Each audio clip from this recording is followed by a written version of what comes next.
Green Gorilla beat. I'm not going anywhere. I'm not going anywhere. Always by your side. Always by your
Content of this channel was for mature audiences. Parental discretion is advised.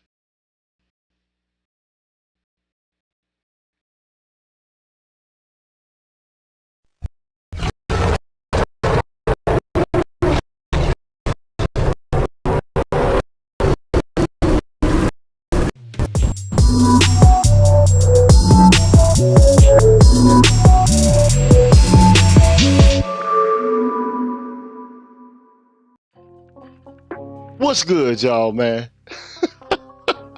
I'm the G with a PhD, man. You're tuned in to the Green Gorilla channel. It's the place where black men can express themselves freely, straight up with no chasers. What's good, y'all? I'm chilling, man. And, before I get things started, man, I want to give a shout out to all the members of the Green Gorilla channel here, man.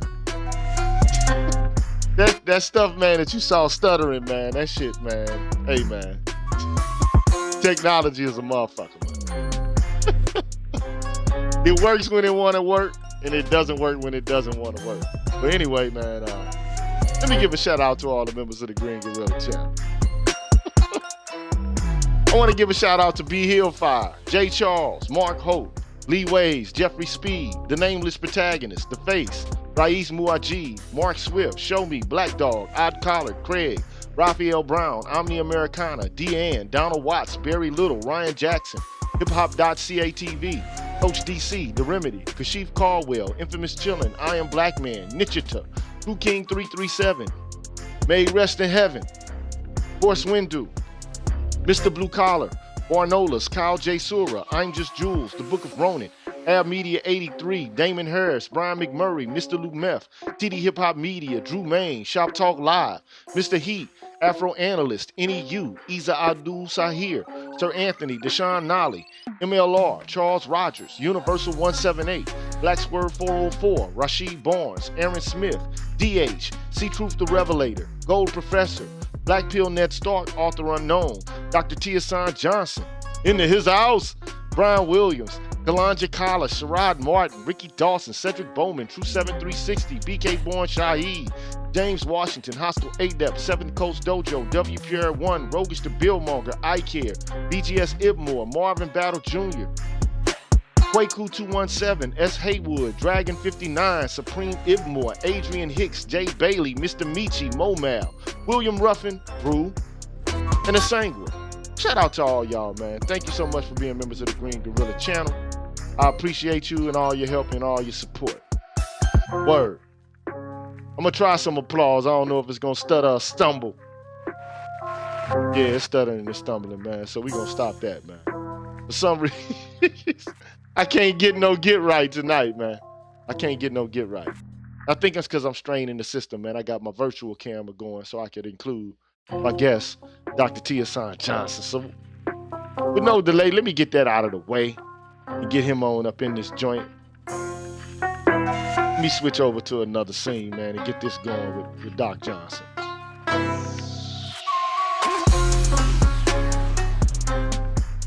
What's up, Doc, man? How you doing, bro? Man, I'm good. What's the word? Man, you saw them technical stumbles and difficulties, did you? Man, I'm the king of technical difficulties, man. You know? Yeah, man, I mean, feel you, bro. I feel you, man. I want to know man, if I'm gonna try to check and see if people out here are able to hear and see us. I'm gonna close some of these windows that I got open on my browser and make sure that people are actually able to see and to hear us. Can y'all see and hear us? If you can see and hear us, give a 1, put a 1 out there. And if you can't see or hear us real smooth like, let us know. You know, the visuals might be a little choppy tonight, man, and that's all on my end dealing with my computer, man. So it is what it is, bro. We're going to keep going anyway, man. So, look here, man. Yeah, everybody can see us. So, I mean, everybody says they can see and hear us. As long as the sound is cool, I don't care about the video, but you can turn it off if you want to. Don't matter to me. Did you turn it off? Or is it still going? You can just use your avatar. Yeah, just use your avatar, man. yeah. So make sure that that's on the screen and everything's the way it's supposed to be. Yeah, that might be it. But anyway, man, we here. Everything should be good right about now. Even if it ain't good, man, we gonna keep pushing, keep moving, man. So look, you and I, Hey, man. you and I have been having these conversations, man, about some of the Well, hold things. up. Gigi, can you hear me? Yeah, I can hear you. And I just had to say real quick, that joint you made is fire. That song, I gotta give you your props publicly, man. That Always by Your Side joint is dope. Oh, for sure. Word. Thank you, bro. You know what I'm saying? It's something I did on something called Fruity Loops. Yeah, I said he man. got females coming to the house singing. What's up? No, man. No. No. It's a no. There's it's a service that has a lot of vocals and stuff like that called Arcade and Output, made by a company named Output, and they just got a whole bunch of hooks. I mean, you got to piece it all together on your own because it's just all tracked out, and you can make your own hooks predicated upon what they're singing. So I heard that, I was like, oh, let me fit that in, and you got to put in the ad libs and everything. You have to arrange the stuff. You know what I'm saying? It ain't like it's just a band in a box. You know. So Man, uh, fire. yeah, That's then I all I do all want to my say, man. yeah, I do all my drums and melodies and stuff like that. So and look, I added a little arpeggiator from Citrus. It's something called Citrus on Fruity Loops. But yeah, man. Anyway, thank you, bro. I've been making beats for a long time, and whatever software that exists that enables you to do so, I'll be able to make something. It'll take me maybe a couple of weeks or so to figure out what their system is, but if you could, see visually how to put notes in various places on a grid, yeah, I can make something happen. So right All on, right. bro, right on. All right. That's what's up. So yeah, man, I've been seeing you cook, bro. I checked out your latest show, and I've been seeing you, you know, break your show down into segments and put pieces of it out there, man. So yeah, I've been seeing you do that lately. That's impressive. I'm trying to I'm trying to step it up. That's right. Trying to step it up. But So man, yeah, man. okay, so the reason I wanted to do this show tonight was because I've been watching television, right? And I mean, every show I see a powerful woman who's just able to kick men's asses. I'm just seeing this over and over and over again. I am seeing television shows where women are literally kicking men's asses. Yeah, man. Yeah. And Yeah. and okay, so I'm a Star Trek fan, right? I've been a Star Trek fan since the first, show with the original actors Leonard Nimoy. Um, Uh-huh. I can't remember. I'm drawing a blank on the original Yeah. Captain Kirk's name, but you know, I I've been a William fan. Shatner. Yeah, William Shatner. So I've been a fan of Star Trek for a very, very long time, and you know, uh, I just I can't get it through my head how now. Okay, so the main character is a black woman, and they're kind of like loosely following her life, and in the end analysis, she's doing the damn thing. What she says goes. What she wants Wow. rules. You know what I'm saying? I mean, it's just like it's her world. She's whipping men's asses, doing the whole kit and caboodle, man. You know. Yeah. Yeah. So I'm Well, trying to figure out, like, I'm like, what is this, doc? I, I got What is look, this? I gotta credit you for watching because I can't, man. I can't at this point, unless it's something, the brothers ask me to review, or if I feel like I'm really doing a public service, I'll do it. But I'm sick of this, man. I'm so sick of this.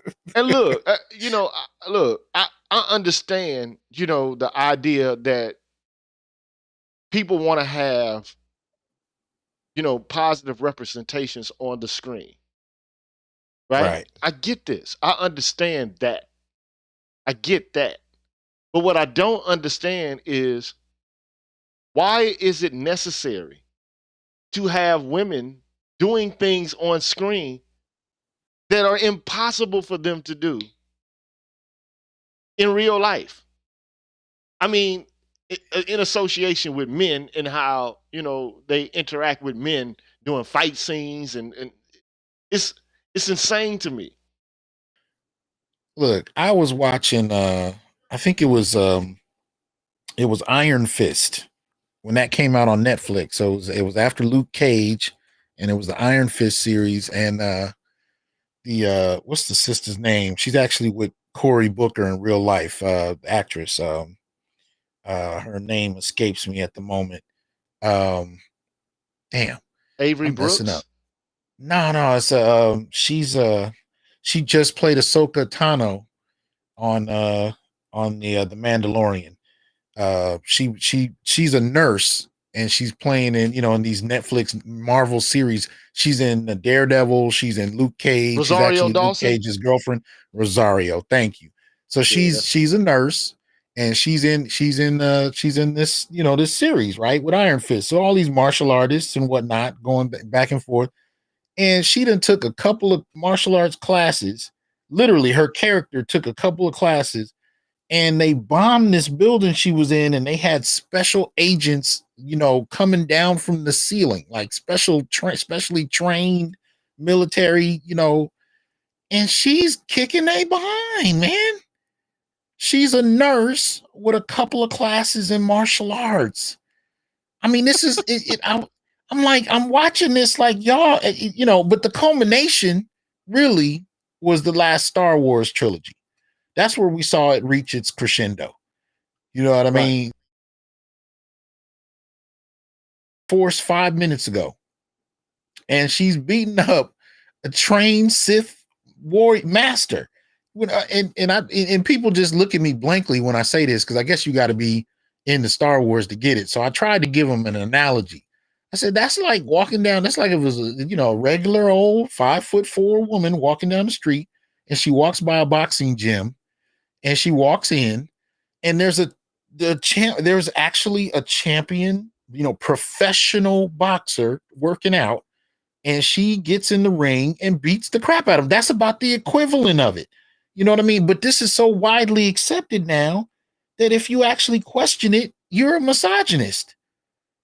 So you got these, they're like 99 pounds, Man. 5'4", and they're beating up 200-pound, 250-pound men like it's nothing.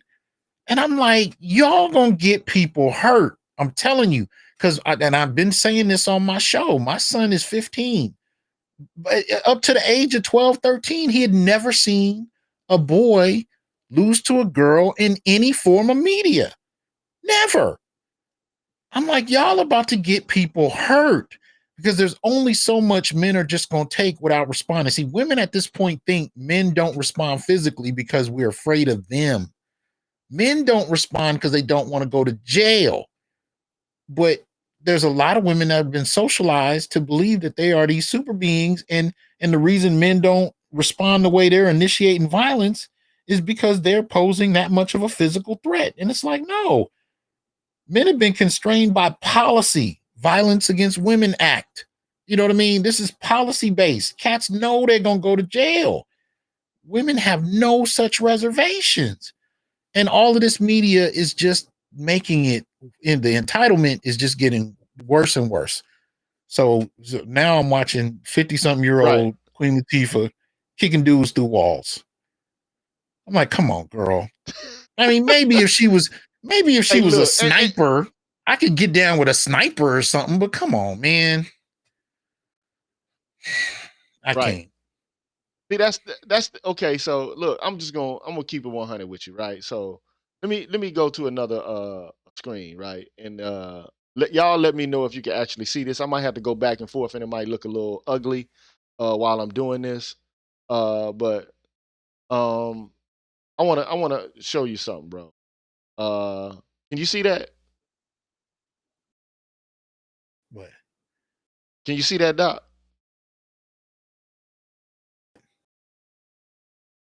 I guess you cut out, man.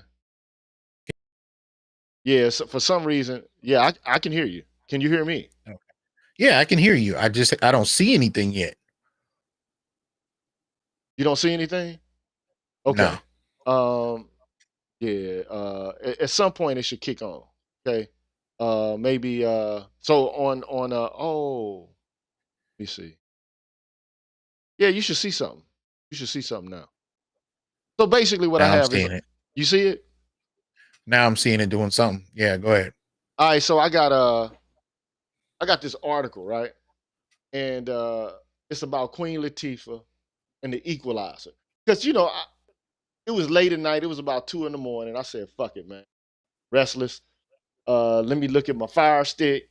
And you know how motherfuckers got fire sticks or whatever the case may be. So I got a fire stick and I got cat and mouse on it where you can watch all the TV shows that's out or whatever the case may be. So I saw Queen Uh, Latifah there and I saw the Equalizer. I said, oh man, I got to check this out just for purposes of doing research. Just okay. to see, just to look at it and to see. And what I saw, oh my God, man, it was so ridiculous to me. Like, and I thought about it because I was a fan of the Equalizer show when it first came out. Not that I had, Okay. it's like you got a secret agent who's taking on cases and helping out people who, don't have a lot of money, but they're being abused by thugs, mobs, Mm, clandestine organizations, just and he's, a gadget guy, you know what I'm saying? So he uses gadgets and a team of persons to try to help him, you know, as he helps those people who are being abused or, being bullied or whatever the case may be. So I just remember the show. I liked it. And then, Denzel, he plays the equalizer in a movie. Um, uh-huh. but then I'm thinking to myself, like Queen Latifah, like like I get she had like a role where she was being aggressive and violent and set it off, right? So Right. I guess that translated into her capacity to be able to take on this role. But I'm just picturing like the kind of things that she would have to do in order to make it all believable. And it's just Right. like you know it's not like she's just pulling guns or stuff like that, like you said, a sniper, like she's a weapons specialist. She's literally using her body to whip men's asses. Wait a minute. But wait though. Like I'm saying, if she was perched up on a building across the street with a rifle, I'm like, okay, all right. I could stretch my head around that, but you know, look, the only time I've seen it actually look believable was with Scarlet Witch in whether the Marvels of Scarlet Witch series. I mean, I'm not Scarlet Witch, excuse me, Black Widow. I don't know where I Okay. got that, but Black Widow, like, as somebody who studied various martial arts over the last 2 decades. Now I'm not, I'm on a cane now, so ain't don't nobody come up trying to test a brother because I'm barely walking these days. But I have studied over the last 20 years, and I can say at least with her character, much of the movement was leverage based. She wasn't just throwing dudes off of just shoulder strength. Anything she did was leverage based at least, but she was in shape. She was moving. Her movement, even the stunt actress they got to play her was skilled. You could see it in how proficient the movements were. I watched Queen Latifah in the trailer hitting the punching bag, man. I was like, girl.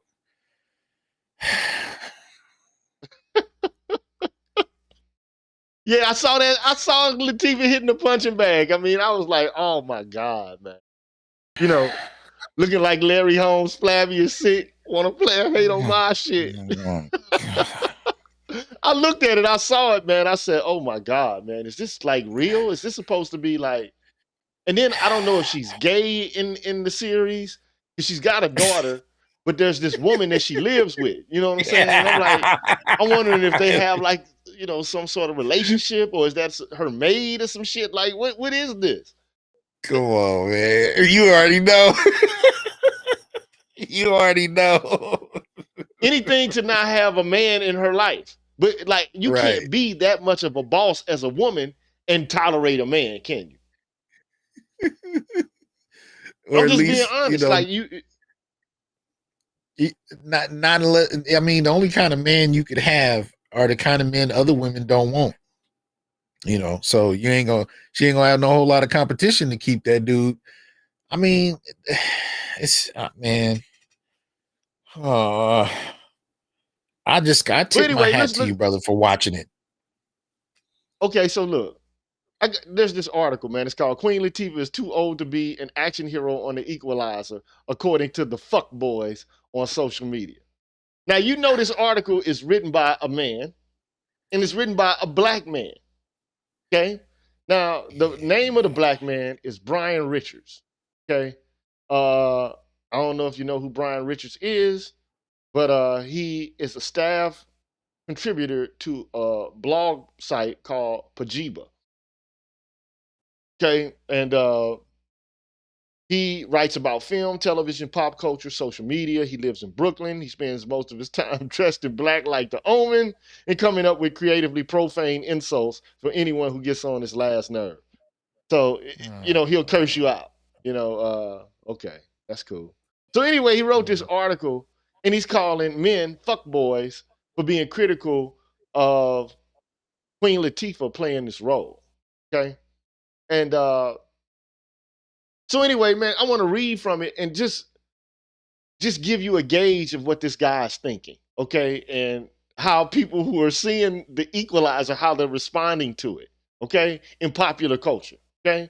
So anyway, the article begins with the statement that this past weekend, the trailer for the newest version of The Equalizer became available to watch on Twitter.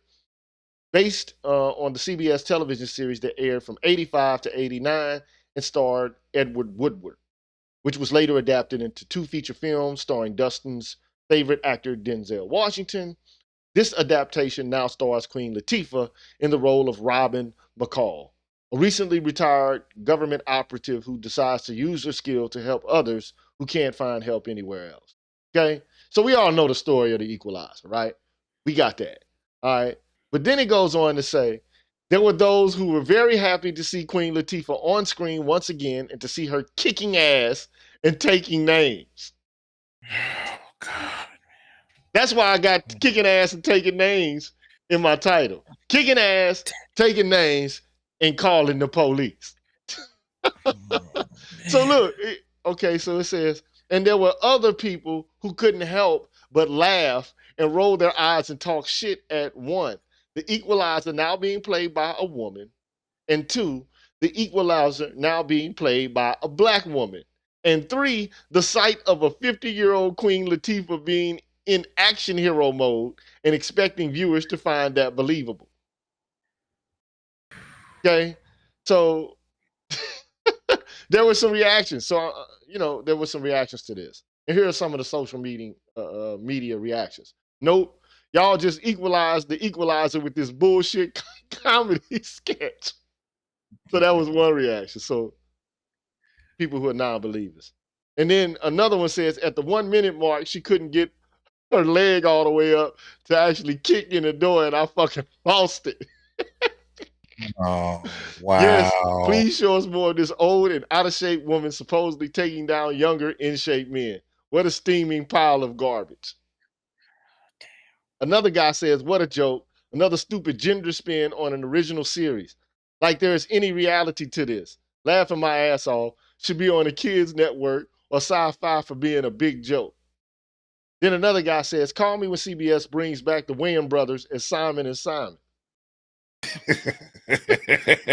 That's cold. That's cold, man. Then it goes on to say, is that supposed to be an insult? Because I actually would watch a remake of Simon and Simon starring the Wayans brothers. Anyway, back to these oh so delightful tweets. Like, so that's him putting his 2 cents in. You know what I'm saying? Then another guy says, oh, for fuck's sake, I want this like I want Brad Pitt to play Shaft. Respect the source material.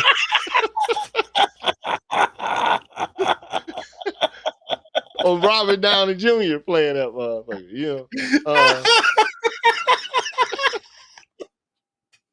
oh man, ain't that crazy? Man? Can you imagine that? I'm John Shaft. That's crazy, right?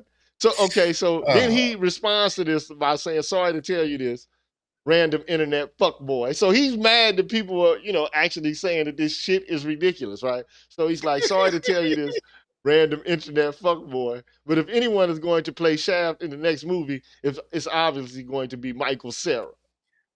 I don't know if you know who Michael Cera is, but it's a little twerpy white guy, a little real thin twerpy white guy. All right. I remember. And then another internet fuckboy, according to this author, says, I'm sorry, I just have a hard time believing a woman could beat up a room full of men with her bare hands. If you want to give her a gun, which is what you just said, and tell me her instincts and reflexes are better and she always wins because of that, then fine. But a straight up fist fight, the dude's going to win. A 50-year-old heavyset black woman is out here beating up bad guys all by herself. Give her superpowers and I'm with it. But if they want me to believe it, how it is, the equalizer needs to be the chick from Black Panther, not old ass Queen Latifah. Okay? Oh, That's fucked up, you know what I'm saying? That's all. So they going hard on this, right? They going hard on it, right? So this is his response, though. This is his response. So of course, it's not at all surprising to see people on the internet get annoyed and upset when they see a well-known fictional character who was originally white and or male becoming race swapped and gender swapped as black and or female. Now I don't think people had like a big deal to say about Denzel Washington playing the Equalizer. You know, I mean, there might have been some racial blowback here and there, but it's not like it's unbelievable that Denzel would be able to pull that kind of character or that role off. Okay. But anyway, it's I said something about it. I did. Not only to this extent, I didn't have a problem with it. I wasn't somebody that watched the Equalizer a lot in the 80s. I didn't. I watched the A-Team. I didn't really watch Equalizer. But here's the thing. I would like if you'd have changed the name of Denzel's movie to anything else, it wouldn't have been any less great. Like he didn't need to be the Equalizer. He was dope. And part of the reason I say he was dope is every martial arts teacher I ever had was in his 50s and up. And them dudes would put your head through a wall. I've seen them do it in real fights, not just in the dojo. Like these guys have been training for 20 something years. They not running marathons, you know, most of the time, but at the same time, it's believable if you've ever trained and you see an older man with decades of skill, it makes sense. I've had teachers that look like Denzel. Do you see them brothers in the Nation of Islam? The dudes that are teaching all of them cats aren't 20. They're older dudes with fighting experience. So I didn't have a problem with Denzel. It was believable, but not in the sense that, you know, anyway. Sorry, man. I just had to get that off my chest. I wouldn't. Yeah, like, okay, so look, man, I'm close to 50, man. I'm not the strongest I've ever been, you know, but, you know, yeah, go ahead. No, go ahead. No, I'm not the strongest I've ever been, but, you know, if I hit I know if I started training right now, I could probably get back to at least 70 to 80% of the strength that I had at my peak. I know that because I've done it. I've gone on and off of training, you know, weight training and strength training before. I could easily do damn near around 20 pull-ups. You know what I'm saying? I could do a whole bunch of dips. I could bench press damn near, you know, 300 pounds. You know, I ain't saying I could like rep it, you know what I'm saying? But I'm saying I could at least, you know, hit it, you know what I'm saying? One or two good times and be like, okay, you know, even as an older person, I was able to do this. But like, I've yet to see women who can do shit like that. And not that it is fictional though, you know, like it's all fictional. Okay. So I'll give her credit for that. But I mean, come on, bro. It is. But let me say this though. I'm not a fan of race swapping characters. I just, you know, I would prefer we just write some good black characters. That's all I want to see. Like I said, I didn't need Denzel to be the Equalizer. If his name was John Smith and that was the name of the movie, everybody still would have went to go see it. Hell, half the people I knew didn't know who the Equalizer was. It wasn't like the Equalizer was the shit and everybody was waiting for a remake. If they just said his name was John, everybody still would have went to see that joint, and he could have. They didn't have to change nothing, and it still would have been as good as it was. So I don't need race swapping. I don't like seeing in America Black Superman. Nah, just give me good black characters, well written characters from the ground up, but let it have at least a foot in reality where I can see this person doing something akin to what they doing on the screen. But come on, man. I mean, it looked like she was fighting her breast to get a punch out. Like, I'm like, come on. Hey, she gonna hit herself in the face, man. Man, you know, it's a new day and age, man. And look, increasingly you're not seeing black men playing, you know, heroes or, you know, good guys fighting bad guys. Typically, black men are the bad guys. Now you got women Uh-huh. substituting black men for being the heroes. And there are a whole bunch of black men who are enjoying this, who feel like if there's pushback against this, that somehow it's sexist. Do you think it's sexist For for us that, to what is think the sexist? way that way we were thinking? Like, okay, it's just we're being sexist. We don't like black women. We're misogynoir, and so we just don't want to see black women get ahead. And I just look, No, see, bruh. All I not like It's like see, we're like I throwing a said at the temper beginning. tantrum. No, see, and I know that's a convenient way to avoid dealing with the realities of the critique. That's what it is. Because if I can just, in debate, if it's an ad hominem attack, and I could do that to deflect from what you're actually saying, I never have to deal with what you're saying because I've dismissed you without even addressing the argument. And I'm saying that if you're gonna have a believable character who's doing this, then actually have a foot in reality. When is the last time any of us has seen a 50-plus-year-old overweight woman knocking out multiple grown men with her bare hands? I'll wait. Tell me. Oh, you See, ain't the gonna thing never see about that. the thing about black superhero. See, but the thing about black superheroes, right? You know what a lot of it is based on is athleticism. We've seen black men dominate white men in the boxing ring, on the football field, on the basketball court, in martial arts. It's not an unrealistic concept to see black men dominate other men in physical contact, it's not an unrealistic reality. That's the point of it. There's a foot in reality. You know what I mean? You can if you're watching the Black Panther, you're reading the Black Panther in 1966 or whatever, but you've ever seen Jack Johnson or reality of it, it makes sense because there's a context for it. We ain't never seen that. It ain't real. Most of the people we know, most of the women we know in their 50s will bust a hip trying to do that. Let's be real. So take that into account when you write the character, and if it's more believable, it sticks with the audience, and they can dig it.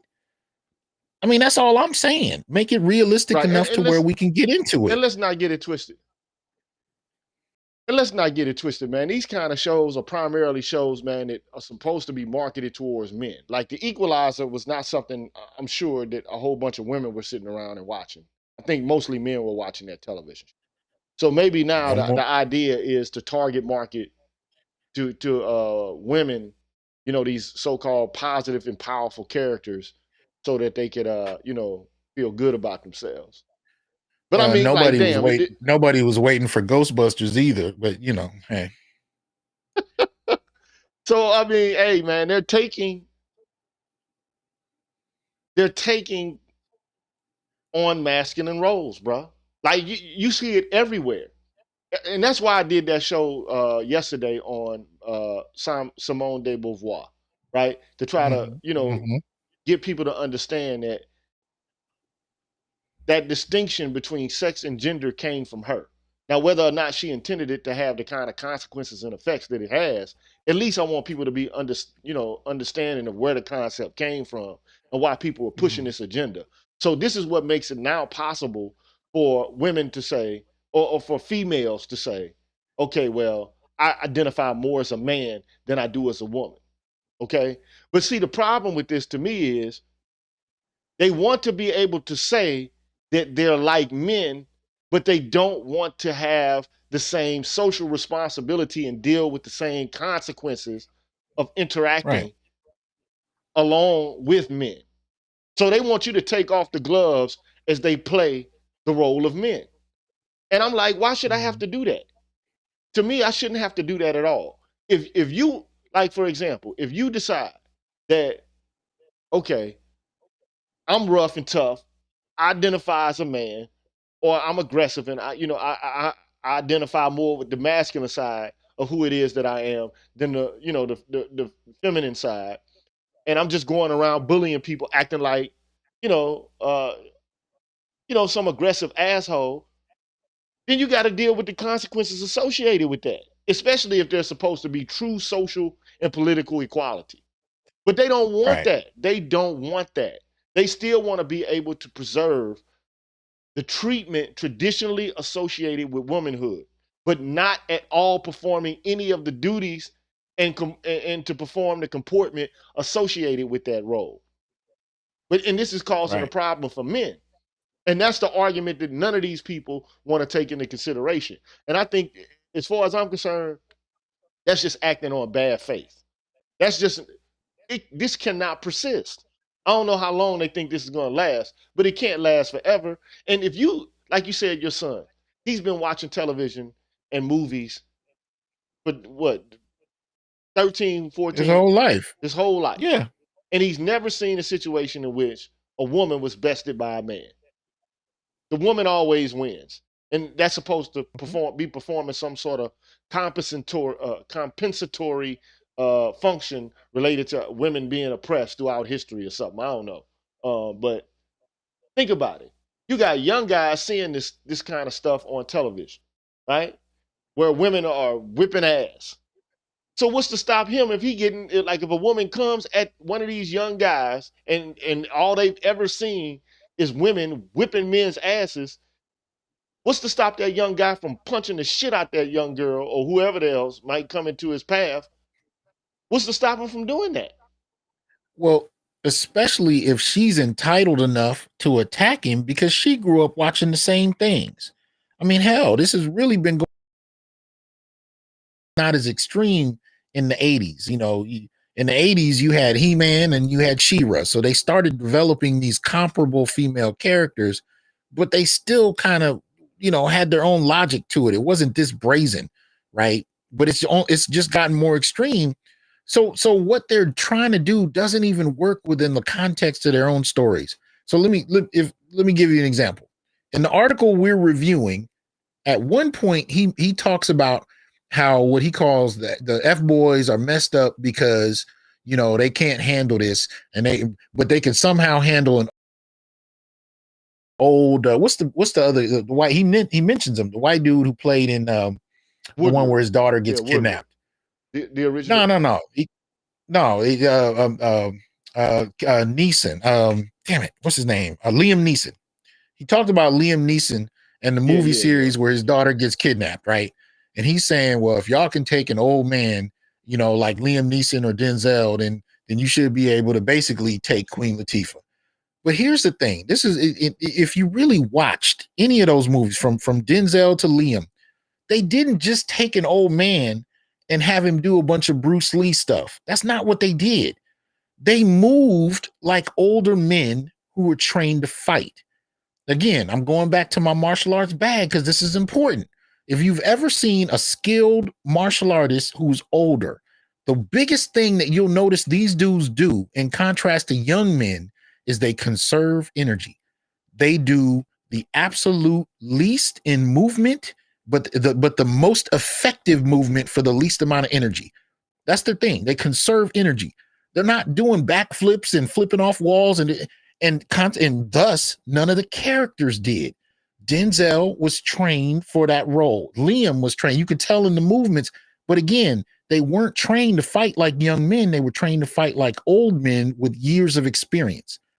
You know, conservation of energy, limitation of moves, most effective strikes. So when you saw Liam fighting men 10, 20 years younger than him, he was punching them in the throat. You know what I'm saying? He wasn't picking them up with one arm and throwing them across a building. He was punching cats in the throat. He hit a cat in the eye. You know, that's how old skilled men fight.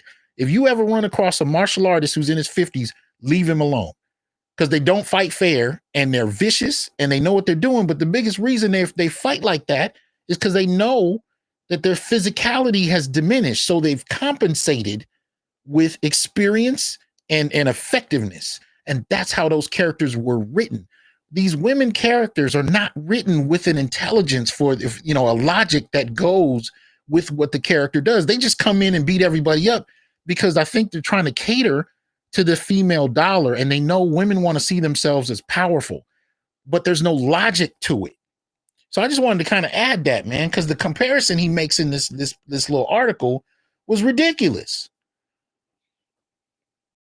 Yeah, so this is what he says. Literally, this is what he says. What is slightly more surprising is the fact that many of the complaints coming from fuckboys, which is insulting, man. Like, but I get it.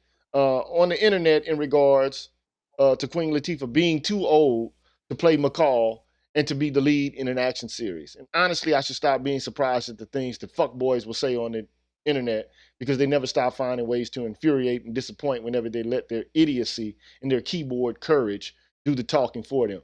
So look, that's an aggressive mode right there. Basically, he's basically saying that these guys who are making these comments are fuck boys and they don't have courage. In other words, he'd whip their ass. That's the kind of energy I'm getting from what he's saying. You get what I'm saying? And he's doing so in the service of Queen Latifah, okay, and women everywhere. So this is masculine energy being directed towards other men who are questioning the capacity for women to actually play these kind of roles. You see what I'm saying? So he's trying to be a white knight, a contemporary incarnation of a Sir Lancelot or a Sir Galahad on behalf of women, in particular Queen Latifah here, and more than likely all black women, right? So he's one of them type guys. And so and they say this while completely ignoring the fact that when Equalizer first aired in '85, Edward Woodward was 55 years old. Denzel Washington was 60 years old. And 64 by the time he was in Equalizer 2. Liam Neeson was 56 when he first started Taken and Taken 3 and appeared. Harrison Ford, was 66 when he did Indiana Jones and the Kingdom of the Crystal Skull, and is going to be 79 by the time Indiana Jones 5 goes into production later this year. Now, I'm knowing I don't want to see an 80-year-old man either, whip young guys' asses because it's not going to be realistic. Now, if he does something tricky and he has a younger counterpart like a son or, a son-in-law and, there's a team of people, but I can guarantee you how this shit's going to end up playing out, Doc. You know how it's going to end up playing out? It's going to be a woman on the team that's just as skillful physically as all the other men. I guarantee you, bro. You even see this on The Mandalorian where you got that big buff white chick. I don't even know what her name is. Gina Carino, I think it is. She just got fired. Did she? Yeah, man. She got fired? Yeah. What she get fired? Yeah, for?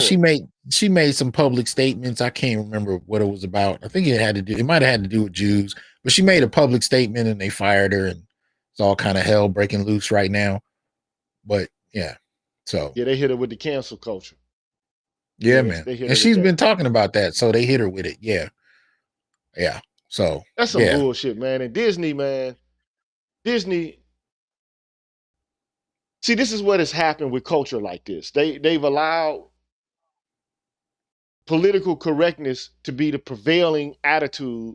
And if you don't agree with their vision or their viewpoints, then what they do is they reduce it to hate. You know what I'm saying? Like, but we're the ones who gave birth to this, bruh. I just hate to say that. People in AFAM and women in gender studies more than any other group of people, though, because it wasn't this bad. At least black people, in the 80s and 90s. No, seriously, man.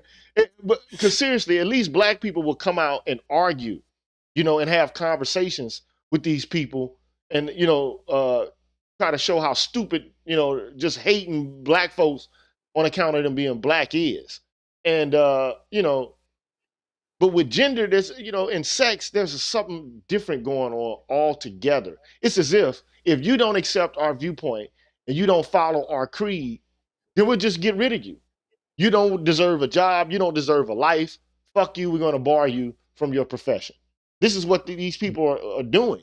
And I just don't see how in the long run that's going to really actually serve their best interest, because there's going to be a backlash at some point. Now, the question is when. The question is when and what form will the backlash actually take? But here's the thing, though. Right now, you got a whole bunch of white knights, bro.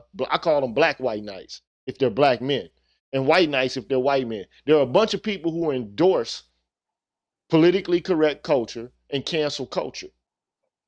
And I think these men are the biggest impediment. Like the bend the knee guys. Those are the ones that are the biggest impediment in order to, bring balance to the equation. And Mhm. I don't know how to deal with these guys other than because I mean a lot of them act tough, but to me it's patriarchy. It's you're doing the exact opposite of what these women say they can do for themselves. Mm. But then again, here's the catch 22. So at the same time that you got women saying that they're strong and independent, you have them also calling for black men to protect them. Right. So like Right. you this shit is confusing to men, and I Mm. think that more than anything else, man, these women are being manipulative, bro. I'm just keeping it 100, man. They're being Mhm. manipulative and acting in bad faith. And at some point, men are going to begin to realize this. I don't know when, but at some point, they got to smell the coffee, bro. I just, at some point. Yeah, it's ridiculous. It all I can say at this point is I think this is the time period for it to be called into question. And I think it's happening because You broke up. Your volume went out, Doc.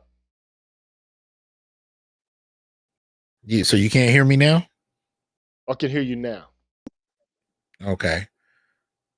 All right. I don't know what's going on, but anyway, I think people are questioning this stuff at this point, but to what extent men are about to protest, I don't know. At that part, I don't know. Because here's the thing, is now what we're seeing in media is so widely accepted, we don't even question it. So I was watching the last episode of The Mandalorian, right, where they deal with the return of, Luke Skywalker, right? But most people ignore Right. the fact that before that, you had like four or five women, walking through just beating up, stormtroopers left and right. You know, and nobody said a thing. It was just completely believable and acceptable, mainly because we've been trained to see it. So now it's just part of how we view this. It's part of our video lexicon, our visual lexicon. It's just considered acceptable, regardless of whether or not it fits the story, whether or not it's ever happened in real life. None of that even matters. It's just considered par for the course at this point. But the transition into reality is what I'm questioning. And I've done a number of my last few shows. I'm showing videos of women abusing men, right? And I think there is a connection to this kind of culture, this kind of media culture, because to me it entitles women, not in the sense that they actually can do these superheroic things on their own, but really that they can do superheroic things or superpowered things, and that they can assault men with no consequences because our policies are not trained to actually hold them accountable. We're not trained to hold them accountable. Most of us, especially black men, are raised by women. We spend the majority of our time in school, from kindergarten to grad school, taught. I mean, so we've learned to see the world from women's vantage point. We've learned to prioritize their worldviews, their feelings, to the extent that we don't often even know how to do that for ourselves. And so at the end of the day, if they tell you this is acceptable, learn to go with it. Right. And that's, I think, where we are at this point. We've been socialized to see this. And if you stand against it, you're this is cancel culture. So it's to me, it's kind of connected across Man. the board. Did my mic go out? Now, no, it didn't. It didn't. Not on my end. But look, this is something else that kind of it took me aback, man. And I had a conversation with you. It was brief though. So there's a new movie out, man, called I Care a Lot. Okay. Oh hell. It's on Damn Netflix. it. It's like in the top 10 movies on Netflix right now. I Is Care a it? Lot. Yeah. It's in the top 10. So it's a movie about a white woman who is swindling old people out of their estates and their pensions and their retirement funds by means of working in collaboration with doctors and a guardian agency to put these people in old folks homes and then just to liquidate their assets. Okay, so that's her MO. That's what she's doing. Okay, Uh, and she's a self-assured, cocky person. You know, it's like she's arrogant about it. Yeah, she is. And she's a lesbian. And anyway, so she ends up doing this to one woman who just so happens to have a son that's a member of the Russian mafia. Yep. Yep. So Yep. in the end, the woman who was kidnapped, or basically, manipulated into becoming, someone who needs to be under the care of a guardian. Uh, she knows exactly what's going on, and she knows that somebody eventually is going to come and try to figure out where she is. And she tells the woman, like, you know, you're going to regret what it is you're doing. But this woman who ostensibly, I mean, she works out or whatever the case may be, but she doesn't work out physically. It's not like this woman can whip men's asses. Well, she does do the row machine at the gym. Come on now. Come on, bro. Like the row machine at the gym, man. She did. The row machine at the gym, man. Like on the treadmill, man. Yeah. Like I know a whole bunch of women, man, who work out and who do the row machine and do treadmill, the stairmaster, all of that. That doesn't mean that they can really actually deal with men, let alone men who kill for a living. This is what they do. Okay, well, but it's a fictional universe, though. Okay, but still, so this woman ends up. So the Russian mafia comes to break the woman out of the old folks' home, which is kind of guarded by not police officers, but one security guard and orderlies. That's it. Mm-hmm. Yeah. And the Russian mafia can't manage to get this man's mother out of a fucking old folks home, man. Now, if this is supposed to be empowering to women, man, it's absolutely ridiculous, man. It's gonna end up getting women fucked up. This is what I think is gonna end up happening. It's going to get women hurt, man. This shit's going to end up getting women hurt because they're gonna see these images on the screen. They're gonna feel empowered, emboldened, and entitled to carry out these kind of actions in the real world. They already do it. Like women do assault men already with the expectation that they won't be assaulted back. But this woman outsmarts the Russian mafia. Now, it's one thing to swindle people out of money and to put old people in old folks' homes. It's another thing together to contend with pressure coming at you by means of a mafia. Man, all I know is when I probably watched it up to the last 20 minutes. Stand it. I read the ending on Wikipedia and that was a wrap for me. I couldn't do it. But I would say this, man, I would be afraid for the writer because this kind of thing, you might actually have the Russian mob coming after you because they look so, I mean, it was so pathetic. I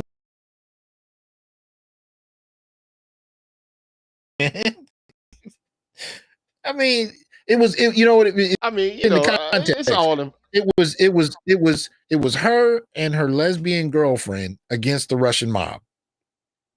That's what it was. And that's they what's bested ridiculous about the it, Russian mob, but they bested the Russian mob to the point where, remember, the mob was so impressed that they hired them or her. So she beat the mob, and they were, instead of killing her, they were so impressed they hired her. This is what we're seeing. See, to me, the fundamental issue is in an effort to show women being in strong positions, their primary measurement is men. Whereas, so you could show women being strong, but that's not where they stop. They show women dominating men as an example of their strength. And so now we have female superiority as the benchmark, not female strength. There's a lot of ways to be strong. But at this point, the going method is to have female superiority as the new standard. And if you challenge female superiority, not only are you already canceled, but even other men that kind of agree with you will do so under the radar. They'll whisper to you, I thought what you said was true. I like that. But a lot of that whispering and silence is predicated on having been conditioned to accept, female narcissistic superiority as a standard. And if you challenge it, there's something wrong with you. That's where we are. So look, okay. Here's a trainer, a personal trainer, who's now in the chat. And he says, I'm a personal trainer and I have a feminist client. She's late 40s. She wanted to talk men versus women in sports. I asked her, would you want to get into a fight with a man your same height and weight? She said, bring it on. And this is a problem. Look, women are behaving more masculine. This is just the truth, okay? Women are becoming more masculine. But they want masculinity without the consequences of it. And they think that because men are showing restraint with them, that somehow men are actually afraid of them. Right. Or not as capable or not as strong as them because of that very restraint. Tell me, what have we been seeing when it comes to, say, trans athletes competing against women? What have we seen? Domination. Now let me pose a second question to you. If you took those same trans athletes that have been dominating women and put them into men's categories, what do you think the result would be more often than not? They're not gonna actually cut the mustard. They're gonna lose.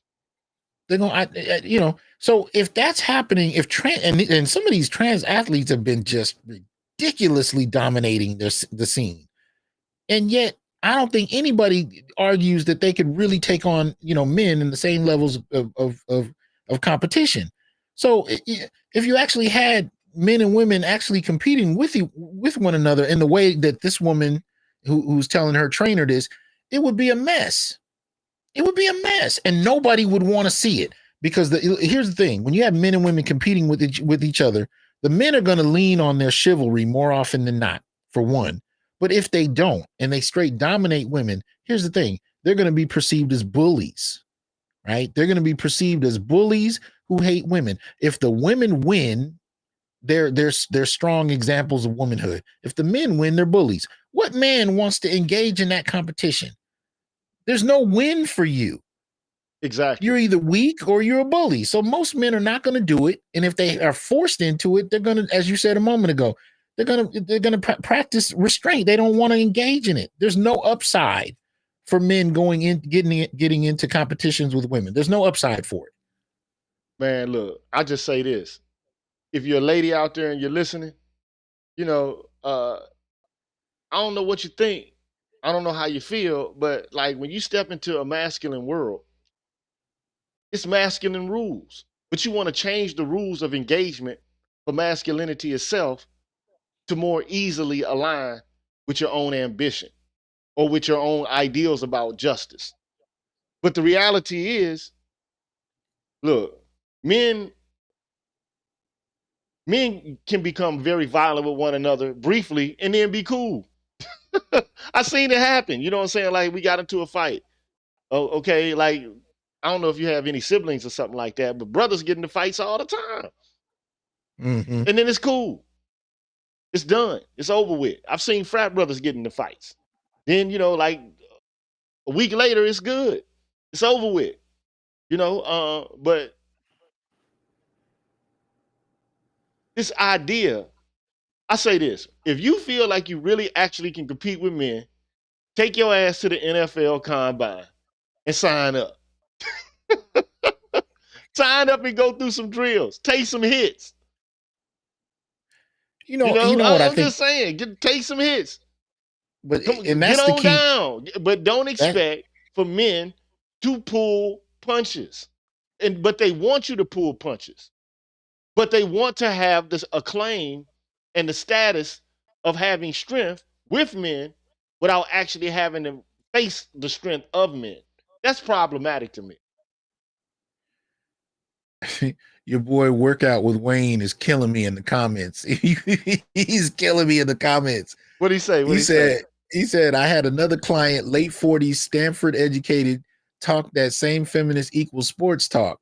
He said, I asked her, why do you think your daughter only plays soccer against other girls since 7? And she said, I don't know. Look, there's something you said a second ago that I think is key to this. You said, take your hits. You know, I probably changed the wording a little bit, but that's basically what you said. Take a hit. When you actually spend a good deal of time being protected from violence, both by the law, by casual social culture, you know, you're not attacked by and large by men. You're really not.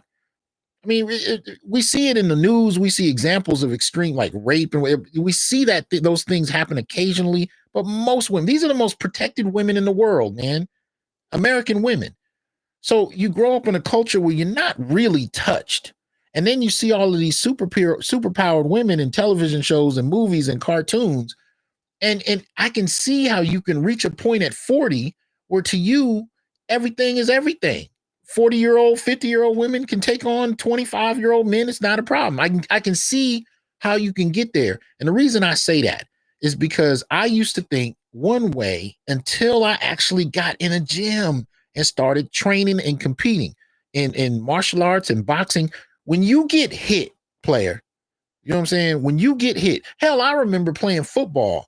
When I started playing Pop Warner football, the first time I had my bell rung, where I got hit so hard I saw stars. You remember Right. that? When you Oh yeah. what it taught you as a boy Oh yeah. was that there are limitations. There, first of all, there are repercussions, right?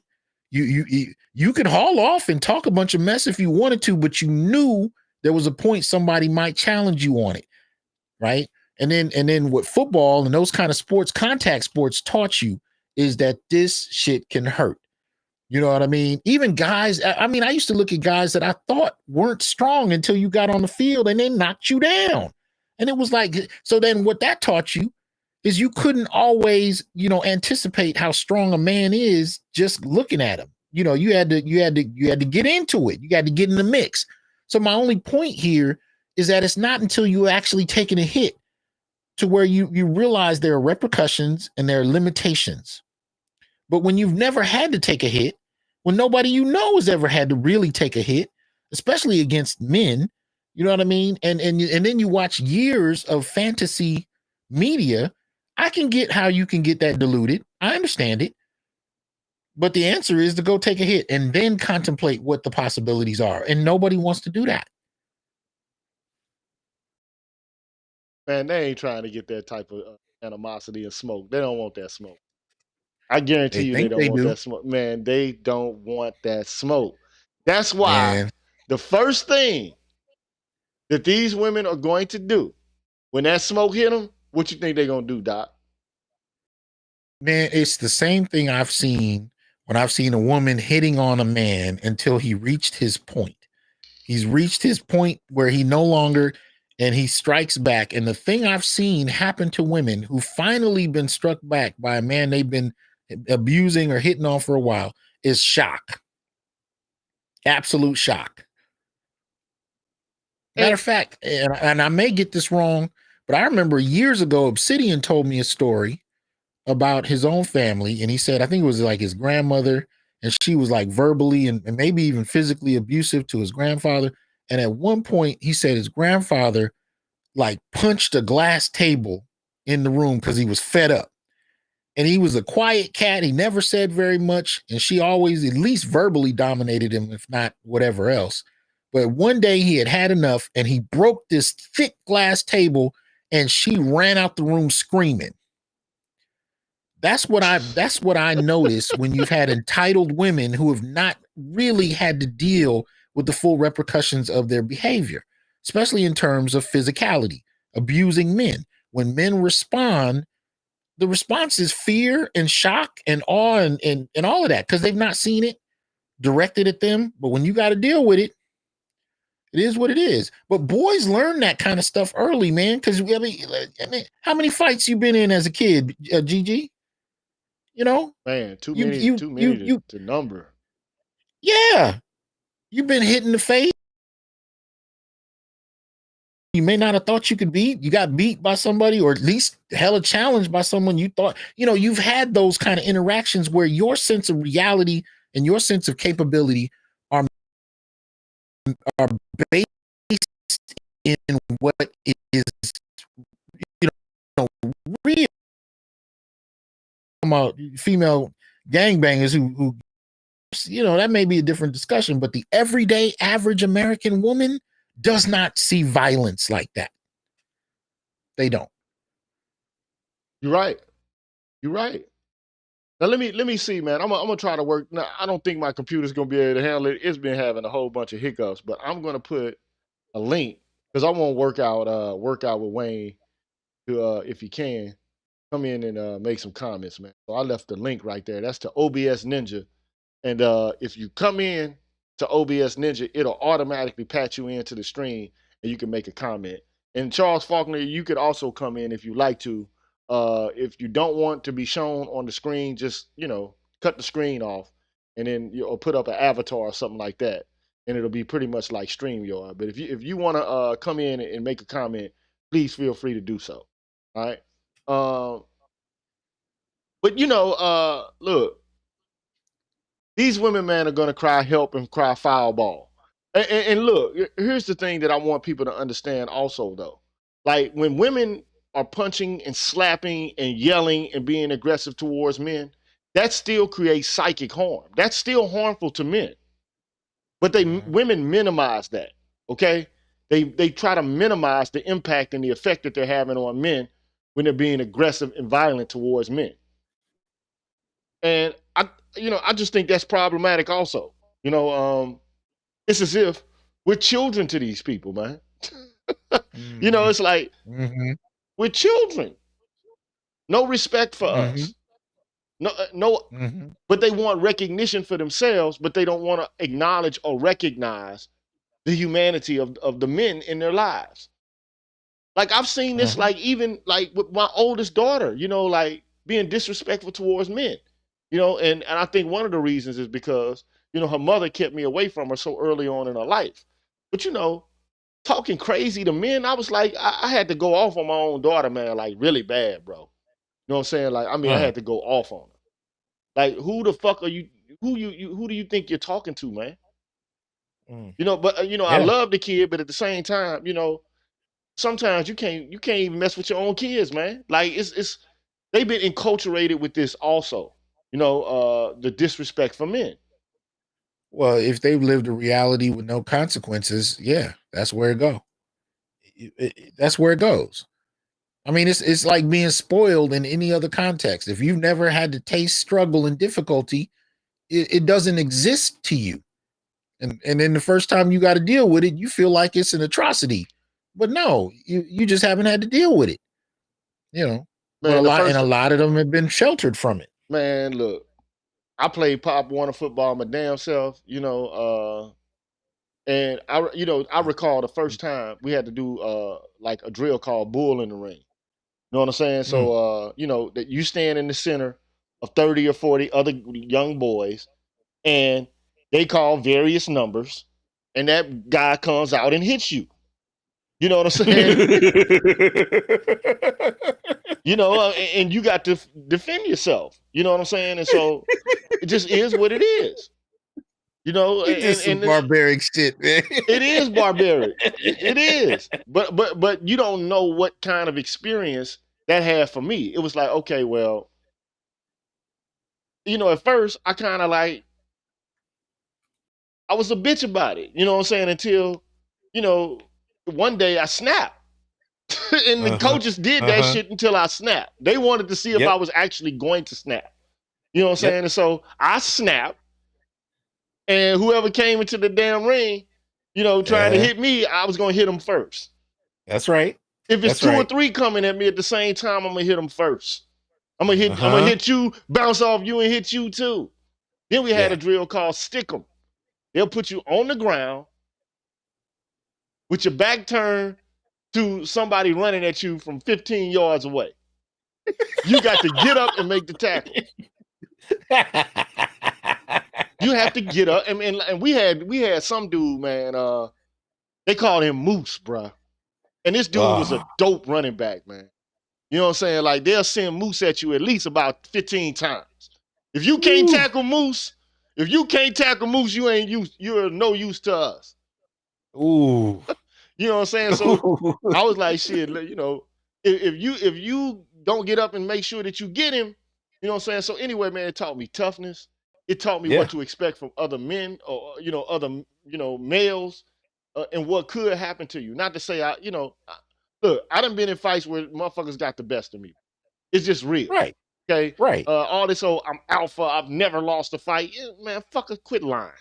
You know what I'm saying? Like, I mean, because you got in my neighborhood, man, you had older guys, man, that would hit your ass. You know what I'm saying? Like, like 3 or 4 years old, man. Like, if you 7 and that guy's 13, you know, or 10 years old, that's a big difference, man. You know, we used to go to school and, you know, play, you know, kill the man with the ball. You know what I'm saying? That's what we did, man. In the snow, you know, if it's warm, we did it on asphalt, we did it on grass, we just did it, man. Seriously, man. And without pads, like I remember even when we tried to play flag football, that would last about 10 minutes. And it was tackle on concrete. It didn't matter. Right. And so men understand that like the world, but see, women, they're violent towards each other. You know what I'm saying? But I mean, a lot of times their fights get into hair pulling and scratching. You know what I'm saying? And so, but a lot of these girls are growing up around boys, and you know, they've grown up in these environments where the boys and their families, you know, like get told, don't you ever hit your sister, don't you ever touch her, don't you ever do anything to her, don't you ever harm her. And, and it's like, look, man, you can fuck with a man to the point where that man is going to snap on your ass. But then they consider that abuse. You get what I'm saying? At some point, but so women are able to perpetrate abuse on men again and again and again and again and again with no repercussions, not even any cancellation. Right. And that's a problem. Like Solange was never canceled for attacking Jay-Z in the elevator. Amber Heard was never canceled for attacking Johnny Depp, which he admitted. Right? Yeah. Megan Thee Stallion was never sanctioned or punished or held in ill repute for, you know, being arrested and charged and sentenced to domestic violence. You know, and I'm not saying that men don't get away with this because, you know, Chris Brown has been able to get back in good standing as a host, as are a host of other men in the entertainment industry. But like people are making a stand against this as if like men have to hold all of this bag by themselves. And look, man, I'm just saying this, man. Psychic, that to continuously badger and assault a man, that is abuse, man. It's a form of psychological abuse, and it's terroristic because you know what can result from a man responding to that shit. You're gonna, and especially black men, especially black men. Yeah, when you got to deal with law enforcement coming to the house, black men know the police come to your house and your woman answer the door with a black eye, it's going to be a problem. It's going to be a problem because you're already seen as an abuser. You're already seen as a rapist. We have this kind of language. We have these kinds of stereotypes going back to the 18th to the 19th century. I mean, these are very old ideas. So you don't get a pass for doing that. More often than not. It doesn't really happen like that. So we know we're highly susceptible to it, which is why in the videos that I've been showing in my last few shows where you see men abused, they're not responding in kind because they know where it ends up. So I know we all say, well, I would do this and I would do that. Look, do 20 years of higher education, raise a son till he's 15, You paying a mortgage. You trying to get your son into college, and have a woman act a fool, and really examine how much of your life and your son's well being you're going to give up because this woman is acting a fool. You got to find another way to do it. Hey, bro, I'm telling you, I know about this, and I know about this. You know what I'm Yes, saying? sir. So, uh, Yes, sir. I've been caught in one of them kind of situations. You know what I'm saying? And it has disastrous effects. It just does, man. You know what I'm saying? So, but women are able to get away with being evil. I consider this to be a form of evil to me. But the only other problem with it is that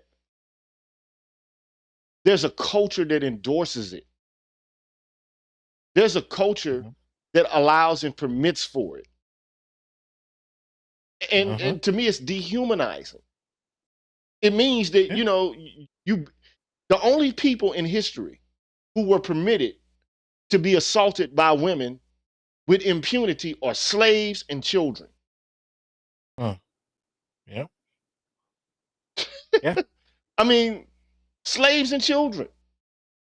And men are taught to show restraint. You think most men who are getting into these domestic situations are like just beating the shit out of out of these women? Like, for the most And- part, I can see some. I'm not saying it doesn't happen in some cases. Look, Right. the link is already there, Faulkner. It's let me put the link in again. Let me make sure it's in there again. All you got to No, do is we're hit the link,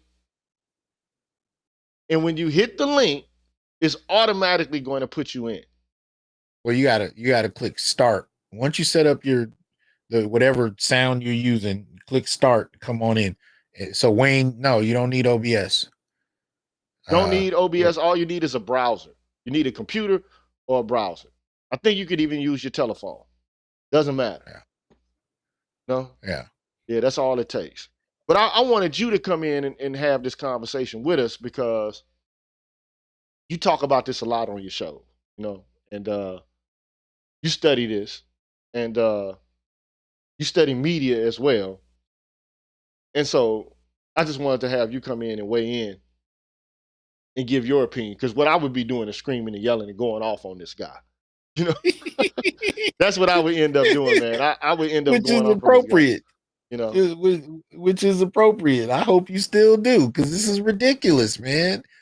I mean, most people don't know that in the Black community, most especially, the rates of abuse are equal from women to men and from men to women, even though women are more apt to initiate violence. It's only abuse I it's only abuse when you do it, not when they do it. Exactly. But how can we have equity and parity, and how can we respect women when women are being disrespectful with no consequence? Yeah. And I want a woman to answer that question. How is it possible that we can respect you if you have no respect for us? And the first thing you do when you do get confronted with male power is, I'm calling the police. But what is that really? See, what is that really? That's proxy male power, right? So you're strong and independent. You don't need anything. And when you finally come up against a circumstance where you may have pushed him past his limit, and now you actually have to deal with the inequality of men and women in these contexts, the physicality of men. Now you have to bring in other men by proxy to advocate on your behalf, and you know it, which is the whole reason, alongside maybe the chivalry or the fact that he cares about you, was the whole reason he hasn't initiated his strength on you in the first place. But once that is on the table, now you're calling in other men, and let's be real, you're calling other men. Nobody, when you call the police, you're not expecting 2 5'5" female cops to come to your door and see what's happening. You expect a man, at least one, to come and respond. So they're using proxy male power against men. But more than that, we're talking about incarceration. They know it, bro. These women know this shit. Yeah, they do. That's why I say, that's like a long time ago, I had Raiz Muajid on the show. black men, you're being gaslit. These Yeah. women know this shit, bro. They know this, bro. They're Yeah. not dumb, man. They know what they're Mhm. doing, bro. Mhm. But they don't care. That's the problem. They want us to care about them when they don't give a fuck about us or our lives, even our incarceration or the creation of social death for us. But we're supposed to respect you and protect you when you won't protect us. But then you say this, the only thing the other black men have in response to it is that we're fuck boys or we engage in massage and why. This is why I don't Yeah. like, this is why I think most black men who, take up this tack, they're the biggest bitches in the world to me, man. I'm just keeping it 100, man. I know that might sound fucked up, I don't want, you to be guilty by association, but, you know, man, those dudes are some straight bitches, man. You know, it's one thing, to advocate in behalf of black women, and it's another thing to just lie about the truth of what black men go through, and that's a problem. Mhm. And it's another thing also to sanction and endorse a social practice where women have absolute power over the lives of men. And this is like the person who started the battered women's shelter, Erin Pissy. She herself admits this, man. She's like, look, I got tired of hearing the women talk about what the men did. I want to know what they did. Because I know that they're capable of violence too. And she was like, basically half of the women who were in my shelters were violent themselves. And admitted it freely. Yeah. The women admitted it freely because you didn't have years of conditioning that taught them what it meant to be a female victim of abuse. Because notice today, no, and you hear this on Kevin Samuel's show all the time, how quickly women invoke abuse. Notice how Right, none of them, I think I've only heard one admit to being violent as well, and that playing a role in the whole altercation. Most women will simply say, I was abused. No context, no lead up, no analysis. He just came in, you were baking cookies, sitting there and in the kitchen smiling and singing like a Disney princess, and he came in with a baseball bat and hit you because it was Tuesday. No one leads right, in with the reality of this. And it's not until you talk to the men and you find out there was a whole nother side to this. Oh, she attacked me with a knife. Oh, really? See, and those are the kind of things that get left out. But back when Pizzy was working and just getting her shelters off the ground, women had not been conditioned to even frame those narratives. So when she asked the question, women were like, "Yeah, I hit him first. I hit him with a bottle, or I did this because I know he was cheating on me, or at least I think he was cheating on me." They were brazen because there was no right, conditioning about how to purport, how to represent yourself as a victim. There was none of that at the time. Shelters was a hold new on, idea. right. Hold on 1 second, man. Workout with Wayne. Hit that link that I just put out there and hit the start button. And when you can hear me once you get into the room, you ought to be able to hear me once you get into the room, bro. Okay. Maybe right now you can't hear me, but Dr. Johnson, you're not on YouTube listening to me. We're having a direct conversation through OBS Ninja, right? Right, Right. right, So you'll be able to hear me if you hit the start button and you select what audio input you want to use. And, OBS Ninja will ask you what source you want to use. And the same for Officer Faulkner. I think I put the control room link out there as opposed to the room link. And I think that's what these guys might be experiencing in relation to technical difficulty. And that's just purely my fault. But yeah, man, we live in troubled times, man. It's like, I don't know, I don't know how to bring this information to the masses, man. I've been trying. I even tried to put together a documentary. It don't look like it's gonna go like I want it to go just as yet. So I'm gonna have to work on alternative means to make it happen. But I just want the world to understand the kind of enculturation and the kind of behavior that black men are being exposed to, and how difficult it is for us to navigate through these difficult waters because nobody's training us about anything related to being subjected to abuse and disrespect and what to do about it. The only thing we're being taught is what not to do to women to hurt them. But women are not taught to respect us and what not to do to hurt us. right, That's right, problematic to me. right. In other which is words, it's a free reign on doing whatever you want to do to men, particularly yeah, black men. And this shit it's got to be nipped in the bud at some point. At some point, it has to be, because we'll never be able to rectify any of the problems that we have if we don't confront them with truth.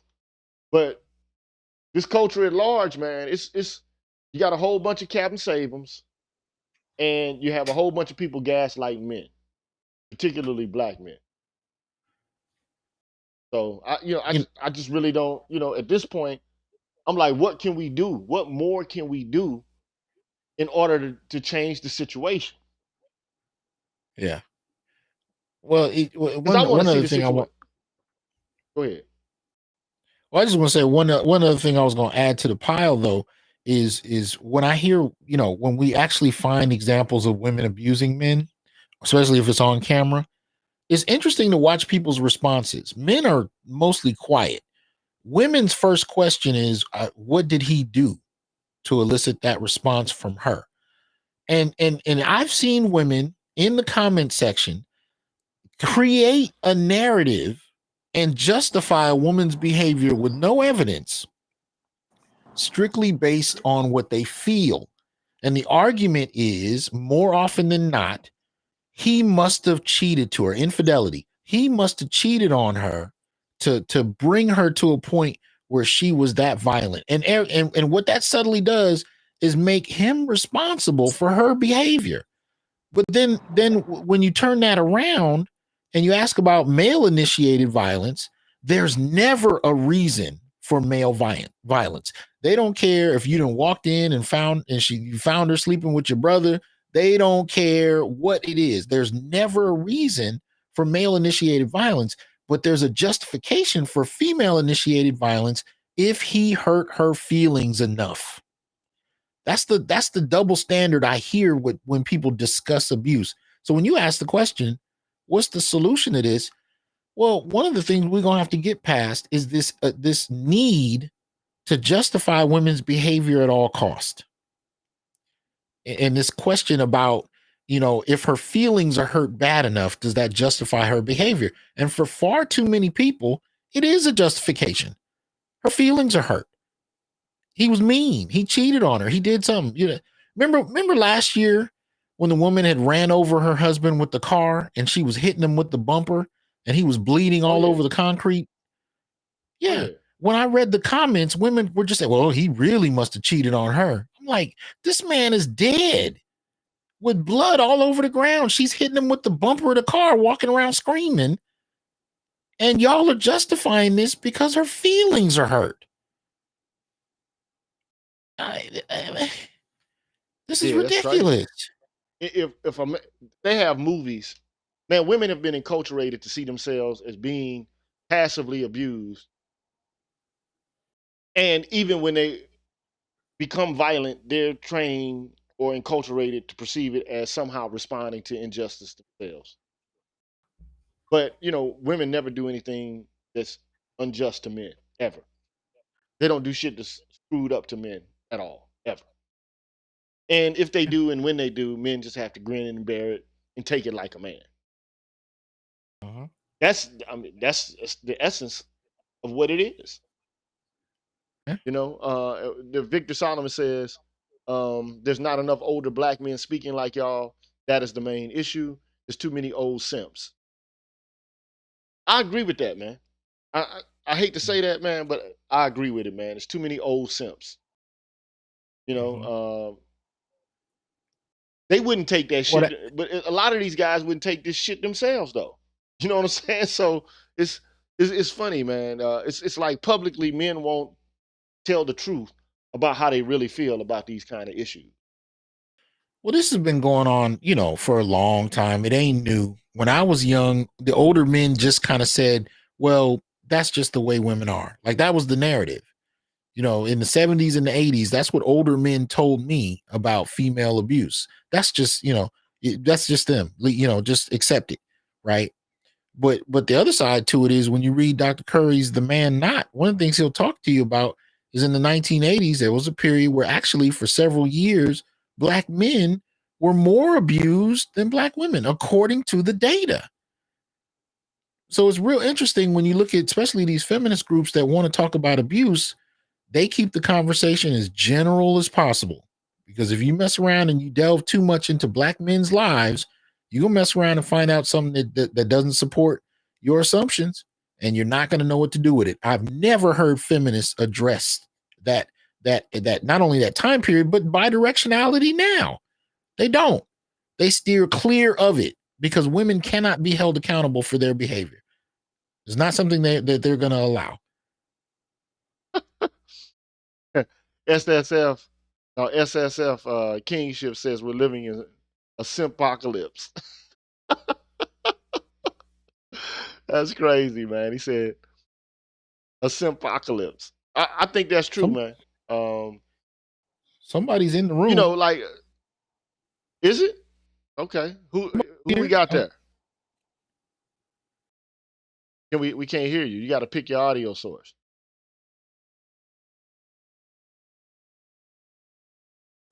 You got to pick your audio. In here for a couple minutes. Really? Let me see. You got to pick your audio. Let me see. Turn your audio is up. Are you there? Can you hear me? User. I don't know who you are, man. You should be able to speak and be heard. Yeah, I don't know. He's there. He's been there for a minute and 44 seconds, and I have yet to hear a peep. Okay. Yeah, so if you bad. don't say nothing, if you don't scream, I ain't gonna holler. So, but I'm not getting any visuals from this guy either. He hasn't selected a video or an audio source. So that's partially the reason why. Well, I think he said he was mobile too, so I don't know. But anyway, but what were you saying, man? Yeah, man. Black men, like all I want to do is expose the world to what black men are going through, man. And it's a difficult terrain to navigate, and to require us to do all of this stuff in behalf of honoring womanhood, while not at all being honored, respected, treated with care and love. We're just being used, man. That's how I see it, man. I just see us as being used. We got Dr. Ronald Neal in the building. Dr. Neal, what's up, Doc? But I gotta pose something to you at, real man? quick. Where you at, Doc? I gotta bring something to you, Gigi, because I want to get your perspective. You did a series when you first started your channel. It was brilliant. You were doing a series about abuse. I think you were looking at some particular data that came out of Australia. But one of the things. Hold on, can you hear me? We got a guess. Yeah, I think I had the audio setting, but can you hear me? Yeah, I hear you. I can hear you. Okay, good. At first it wasn't but you working. got you doubled up, and then Wayne. Damn, he was there. Then the video left. Okay, I'm here. Okay, I'm here. Yeah, I'm gonna do audio, not the video. I'm audio, but everything good. Can you hear me? Yeah. Okay, cool. Yeah, like I said earlier, I'm a personal trainer, and I'm hearing more and more of this rhetoric daily, to where it's like they don't understand the difference between men and women, and it's alarming because some of these women are parents, some of these women are single, I just don't understand it. But it's never the women that are married. They always understand the difference. I'll say that. So I mean, like you said, the women that are married do understand it, or they don't? do. The majority of them do. Okay. The ones that are single, or the ones that are single parents, they don't understand, and it's a little bit weird to me because I'm a father. I have a 5-year-old son, right? And I'm showing him the way of things because, like I said, they almost sound like him. He thinks he can beat up every bad guy, right? Because he's never felt the strength of a man. Because me and him wrestle, but I'm not trying to hurt my son. You know what I mean? Yes. So what I said earlier in the chat, I said these women have never been punched in the face, and I don't mean by men. I mean they've never been punched in the face even by a woman. Yeah. So they think that a fight is fun. Yeah. So when I asked the woman, I said, "Would you like to get into a fight with a man your height and size and your height and weight?" She said, "Yeah." And then I looked at her and said, "I don't want to fight a man my height and weight because even if I win, it's going to be repercussions. I might get a lifelong scar. I might lose an eye. I might lose a tooth. I might win the fight." Yeah, This but real talk, doesn't man. mean He's that- being real. I'm you not going to understand Mike repercussions. Tyson somebody. Like, that's very rare. Like, Yeah. you might really have to get into it. And they've never had to do that. Right. So she was asking me all these sports about how would a woman fare against another man? And I said, it's just not going to happen. That's the reason they're separate. Right. And she said, no, it's just tradition. And I said, all right, well, you have a nice day. But Man, I mean, so she was about 40. She was about 40 years old, right? yes. And she's black, right? No, actually, she was white. uh-huh. Oh, Yep. she was But white. the second one I talked to earlier, she, like I said, Stanford educated, black woman, a Mhm. mother. I said, do you want your daughter out there playing against other little boys? Just stop it, man. Come on. Just Yeah. stop it. But you know what? But, you know, See, this is what I'm gonna tell you what needs to happen. Workout with Wayne. I think that's your name, right? yes, sir. Workout with Wayne. Look here, dog. I'm gonna call you I'm listening. WWW, triple dub. Okay. All right. They need to see what it's like. We need to go ahead and get rid of all of the gender distinctions altogether. You know what I'm saying? Like, I mean, for real. In professional sports, in college sports, in little league sports. See, now what they're gonna find out, like these women have to know reality, bro. They've been They do. they've been pumped with a dose of social justice theory in these colleges and these universities, but they know Yes, what sir. the fucking real is, man. They know what the real is, bro. You know, but what No, they I want, agree. they know what the real is. Like, okay, take for instance, Serena Williams. I said this on the show yesterday. She's not top 100 against men. She's not top 100 in the world. You can't call that woman the greatest in the world. Because men are the greatest in the world in any sport, man.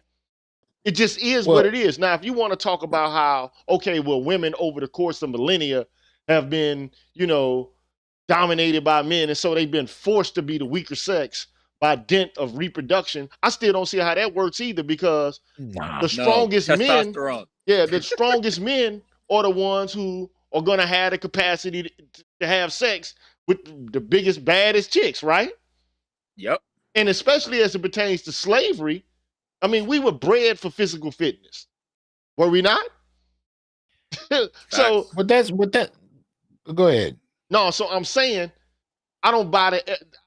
I've heard women, use this epigenetic argument, like, okay, because women have not been encultured to be as visceral and as violent as men, or to be as tactile as men, that somehow, it's because of enculturation. But I don't want to cut you off. Let me jump in really quick. They don't understand biology. They don't understand hormones in our body. So they're just bone talking density, about their mind. muscle I don't care density. how mad you get, you can't beat me. Same thing for my son. He's 5 years old. He can get mad as he wants. He can't beat me. So they don't understand that there's a hormonal difference, and they should understand that because they have children, but it's like they forget it when it's convenient. Hold on, wait a minute. Faulkner, try a different browser, bruh. Try Google Chrome and see, like, if you can have Chrome, try that and see if it works for you. If it don't work for you, I'm here for you. I'm trying to get you into the conversation. There, somebody go. Somebody there. Somebody like Serena is saying,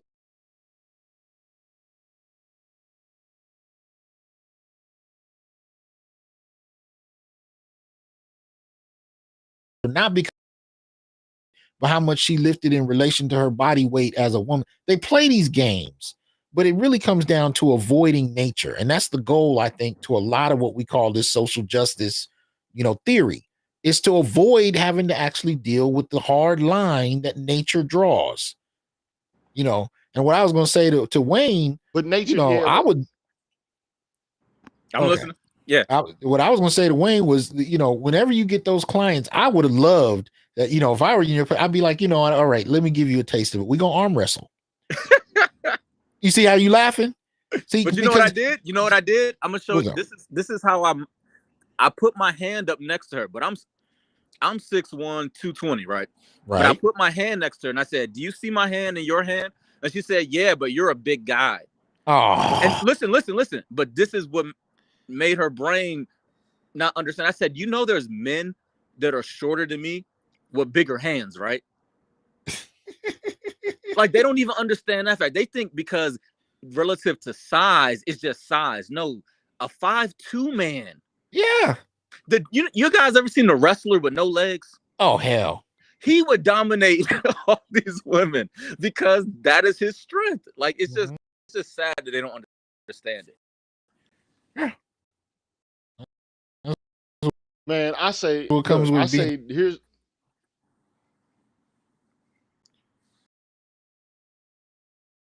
Yeah, you blacked out for a second. I couldn't hear you. He was saying anything. Oh, okay. Yeah. So look, I say fuck it. Take away all restrictions related to gender in sports, and let these motherfuckers. Like and look, so I know this one transgender motherfucker, right? A colleague or whatever the case may be. And so I said some shit that they considered to be transphobic. I was like, you know, so you saying Caitlyn Jenner is a beautiful woman, but Serena Williams is an ugly man. Like, wow. That's what I said. You know what I'm saying? Like I put a post out there and it was a picture with her ass showing, which, you know, black men like buttocks or case maybe. I'm pretty sure most black men don't consider Caitlyn Jenner, formerly known as Bruce, the decathlete, to be an attractive woman. Okay? Whereas most men would say, yeah, Serena, you know, she might not be, you know, in the face the most beautiful woman in the world, but she got a body on her. You know what I'm saying? Even though she does look rather, you know, sturdy. She looks rather stout. Okay? Right or wrong, you know what I'm saying? So I've never found her to be unattractive. You know, she may not be a runway model, but that doesn't make her unattractive. She's not beautiful, but she's not unattractive. Right. Right. So anyway, I put that out there, and this motherfucker called me all kind of transphobes, and you know, went off, and this motherfucker, formerly a man, competing like in women's sports as a cyclist. Wow. There's like YouTube videos of this motherfucker out here, and you know they demand to be able to participate in women's sports, but they dominate the sport. You know what I'm saying? It's like, why don't you, if you used to be a man, you couldn't hack it in that damn racket. So now you want to go ahead and compete with the women, and now you're a fucking. How does it feel? Like, do you feel like you actually Joanna man? Right, real talk, Joanna man, real world Joanna man, real world though. You know what I'm saying? Real world. Yeah. But no. If you say something if you say something to them about it, the first thing they're gonna say is that you're a hater and you don't like trans people. Notice the silence of many of these outspoken feminists when it comes to trans athletes. Because they don't say much. They got backed into a corner with their own theory because they couldn't say much because of the hole they dug themselves into. So now it's like, well, you know, we've been saying basically that gender is a social construct. There's, you know, there are no real differences. And now we got these trans women who are dominating every sport that they're allowed to compete in with women. What are we going to say now? There is a gender difference? So they don't. And now you got trans women walking away with trophies. But the problem is they are too educated to be this stupid. You have people coming from the most prestigious universities. They understand biology. They had children themselves. They know the difference, and they just play stupid. And it's like, is it for attention?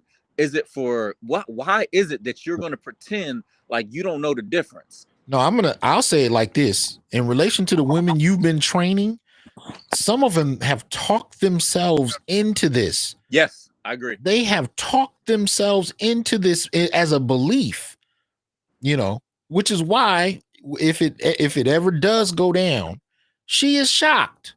Her first response is abject fear and shock because it's such a break from the reality she created for herself that there are no differences. I remember that point when, I think Gigi brought this up a minute ago. I remember the point when as a kid, I was told not to hit girls.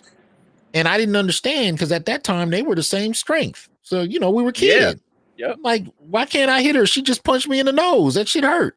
But then fast forward a few years. You're going to break her face. And but now these days we can't even talk about the difference in that few years. We can't talk about what happens between 5 and 15. We can't. We're not allowed to do that. Okay. So if we do it Gigi's way and we just say, all right, it co-ed sports across the board, the best on the team make the squad. Basketball, football, you name it. You tell me what the team looks like. Well, I'm gonna tell Tennis. this. I got a 5-year-old son. He's gonna compete in everything. I'm not gonna have him compete against women or girls because it's a lose-lose. It's a lose-lose. What do you win if you win? Exactly. They actually had that when my son was in wrestling.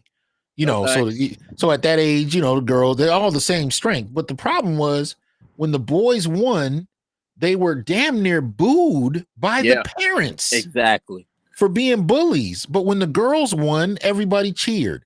And the boy was ridiculed. So I'm like, it's a no-win situation for boys. It's no point in them even competing. And it's not back in the day, maybe, but now, because my son plays soccer and he was 4 years old and it was co-ed. He about to turn 6 coming up.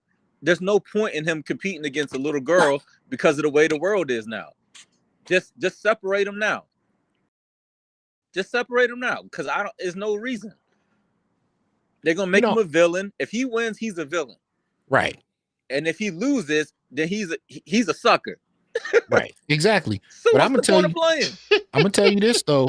I'm gonna tell you this. I don't think women really want to see a world where men take them to be the same. See, a lot of what they do is based on their assumptions about how men are and how we interact. See, I think Gigi said this a couple of shows ago. You made an interesting point. He said men don't often we don't respect each other just because. I mean, men are actually really hard with each other, and women think we got an old boys network where everybody's in it for each other because we all have penises. No. If you want to come into this space and be treated like a man, you will find that men are hard against each other. And I don't think women really want to see a day where we actually treat them like men. They act like it, but I don't think that reality is going to go the way they think. Ooh, can I come in real quick? Yeah. All right, so check this out. Yeah. So I'm active duty military. Ooh, that's good. I'm a staff sergeant in the Army. I'm a paratrooper.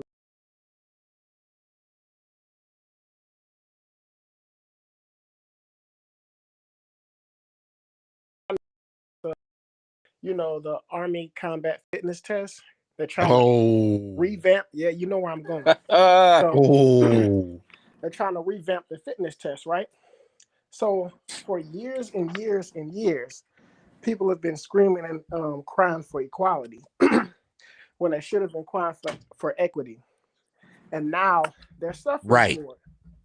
So we finally get this test pushed through, and we've been piloting this test, especially in the 82nd Airborne Division, for like years now. And you would think people would have problems with the deadlift or whatever and stuff like that. No, it's the leg tuck. Now, let me tell you about a leg tuck. It's not even it probably takes like less than half the strength that it would take for you to actually do like a regular pull-up. And a lot of the women are having problems with this. So much so that you see like politicians trying to push against this. Yeah. So society is crying for equality, but they really don't even want that. It's crazy. And one more comment. I'm going to make this one more comment, and then I'm going to back off and hear what everybody has to say. The women who are not in the military are not crying as hard as people out here in society. The women that are in the military and they have to carry close to the same load as us for 10, 15, 20 miles on end are damn near cool with their position. And I'm just going to stop right there. So hold on, wait a minute. No, I want to He ask you said a question cool with though. their position. I want to ask you a question. Did you leave? Yeah, I think he left. Can you hear me, Doc?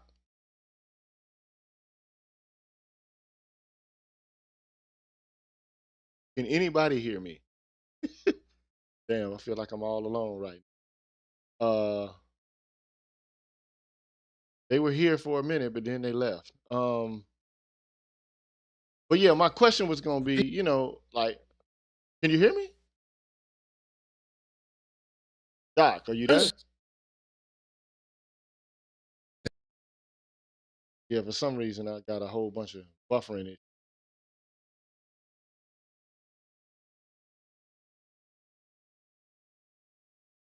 Yeah, I got some buffering issues. So anyway, man, all I can say is, in the military, you know, come on, man. Women don't want to fight men. They just don't, bruh. Not in war, not when the situation is life or death, man. And to be perfectly honest, I don't want to have to deal with a woman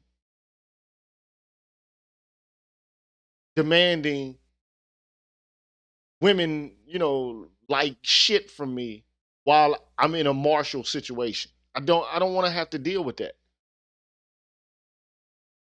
Who wants to have to deal with that? It's too much to have to deal with in a circumstance like.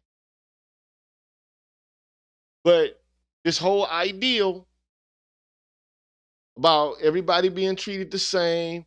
See, I don't. Okay, here's the deal.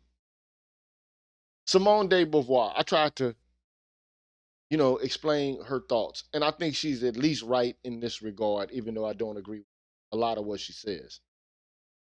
You don't have to be the same to be treated with respect. Men and women don't have to earn respect the same way. But we still need to know how to respect each other.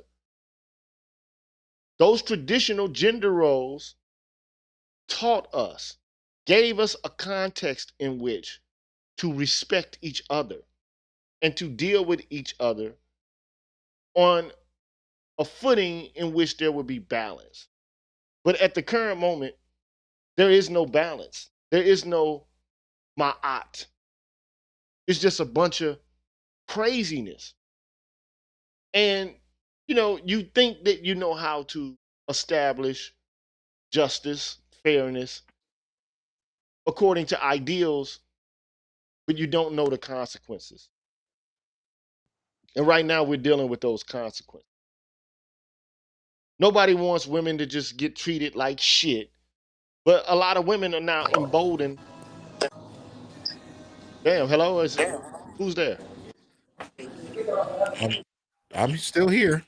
Okay, Oh, yeah, it's yeah, work out with Wayne. I left and I came back, but I'm But can listening. okay, yeah. A lot of y'all just cut out. I couldn't hear anybody for a minute. No, we could hear you. We were still here. Somebody's muted. Yeah, somebody's muted. I don't know who that is, but two of y'all muted. All right. Yeah, I can hear you. Okay. Yeah. So yeah, I don't want to have to deal with women in a combat situation. I just don't like who wants to deal with that, bro. And women don't want to deal with that shit for real. I'm pretty sure they don't, bro. What you say, Doc? Are you there? Yeah, I can hear you.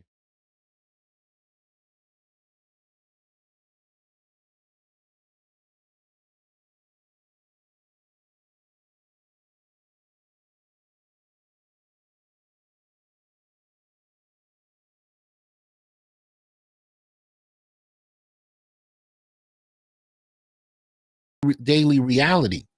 I think it's a lot of those women who've learned a lot of things, they've watched a lot of media, and they don't have a direct interaction with men. They've been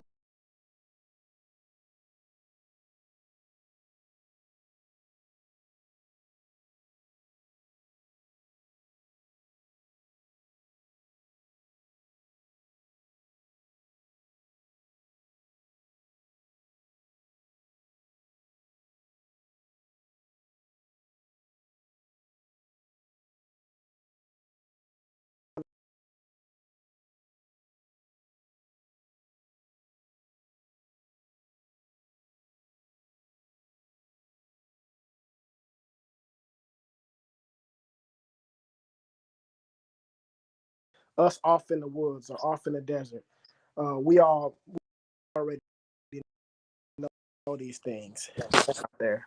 okay. No, They know this. Can I chime in? Go ahead. There is a show called The Island, and Kevin Samuels keeps making references. Finally, went and to check it out, and it's very obvious what happens. So everything he's saying, in terms of Okay, I think he went out. Yeah, man, we got to, this is why I stream y'all, man. OBS Ninja is just not a good option for me. It is if you got one person, I guess, but not if you got a whole bunch of people, because then the audio is gonna start Right. getting real choppy. So, and then you got echo issues and all that kind of stuff. So, the next time I bring on guests, man, I'm gonna make sure I do it through OBS or maybe even Zoom or something like that. Maybe Zoom will be better than OBS Ninja. But it was just I wanted to at least try it out. So now I see how it actually operates on the system that I have, and it's not the best. Not the best. But anyway, man, Okay. you got any closing remarks you want to make, Dr. Johnson, about this, man? The only thing that gets my goat about this, that we keep getting bombarded with these images of female superiority, women whipping our ass, women doing all kind of shit to us. But the first thing these women do when they confronted with male power, man, is fucking run to other men. Right. And to me that's some bullshit, bro. And Yeah. men have feelings. Men have, psyches. Men, are deserving of respect just as much as women are deserving of respect. But I think that this culture has lost the art on how to be respectful to me. I agree. I agree. I feel like it's a boomerang to where it's like, people didn't like Obama so much to where now they want to bring Trump in. And then they hate Trump so much, now they want to bring this in. It's like everybody's overcorrecting. And that's what's happening to men right now. Yeah. And that's an interesting point of view, because if you look at Kamala, and the one thing Kamala Harris and Michelle Obama have in common, in my opinion, is that you had women, particularly black women, voting for them by proxy. In other words, a lot of black women didn't really vote for Barack Obama. They voted for Michelle. Do you think Barack would have been elected if he had a white woman on his arm? Never. He would never made it to that platform. Right. It wouldn't have happened. But with Michelle, people kind of were, especially black women, were voting for her by proxy. You look at Kamala, you had a lot of women that voted for Biden, but they were really propping up. So you have this kind of idea where the tensions between the genders are still there, and they're still prescient. But you have a lot of people really opting for women, even if it's through men, at least until they can actually replace men. But the questions we're actually having a conversation about are still not being answered. Have you actually assessed what men bring to the table? We've just been talking about it in terms of physicality, but it's not limited to that, right? But we can't really have the conversation because most people don't want to see women fail. They don't want to see women lose, even in fiction. If you notice, a lot of the fiction you watch, women don't get hurt, they don't get hit. Look, I was just watching the what is it, Avengers Endgame, and y'all all saw the big scene where all the right in the middle of the war. Go back and watch that scene. Not one woman gets hit. Not one woman has any significant challenge. You know what I mean? Because they can't. We're not. You're not allowed to see women fail, and Well, I'll that's a tell you problem. something interesting to cut in. I have a client. She wears a shirt that says, Yep. but she's a big Marvel fan. And she brought up that scene in Endgame. She said that was cringeworthy. Really? So they know the truth. It's just they pick and choose when to apply it. So the question you're asking is, are there really feminists in foxholes? Well, this is a completely different broadcast, but another YouTuber said it. You can only be a feminist in a first world country. Yeah. So Yeah. Other than that, you answer that real quick. Technically, there are feminists in foxholes, but they contradict themselves. Okay. What do you mean? So I've had females that I've worked with on a couple deployments beforehand. I mean, they're like real feminists. They act like feminists, but when everything boils down to it, they fall back into what you would consider like the natural gender role of a woman when shit hit the fan. Like when rockets start hitting, they're not strong women no more. When them rockets start hitting that damn base, when you start hearing gunfire right outside them HESCO barriers where those IDPs are, yeah, they turn into women again. Now, what's your name? Because I can't see any label for you. What's your name, brother? Oh, my name is Donald Watts. Okay, Donald, let me ask you a question. I recently saw an article that said that one of the difficulties of co-ed warfare was that not only do the women revert to womanhood when things get difficult, but the men may to protect women. Do you know anything about that? Okay, so all right, don't shoot me when I say this. My problem with that whole situation, and you notice it even outside of combat arms in the support arena, it's not so much the women, it's the men. Because like the woman could be like, okay, I'm warm, I'm ready to go, but the moment she's hurt, everybody's rushing to help her. Like Right. it's a natural thing.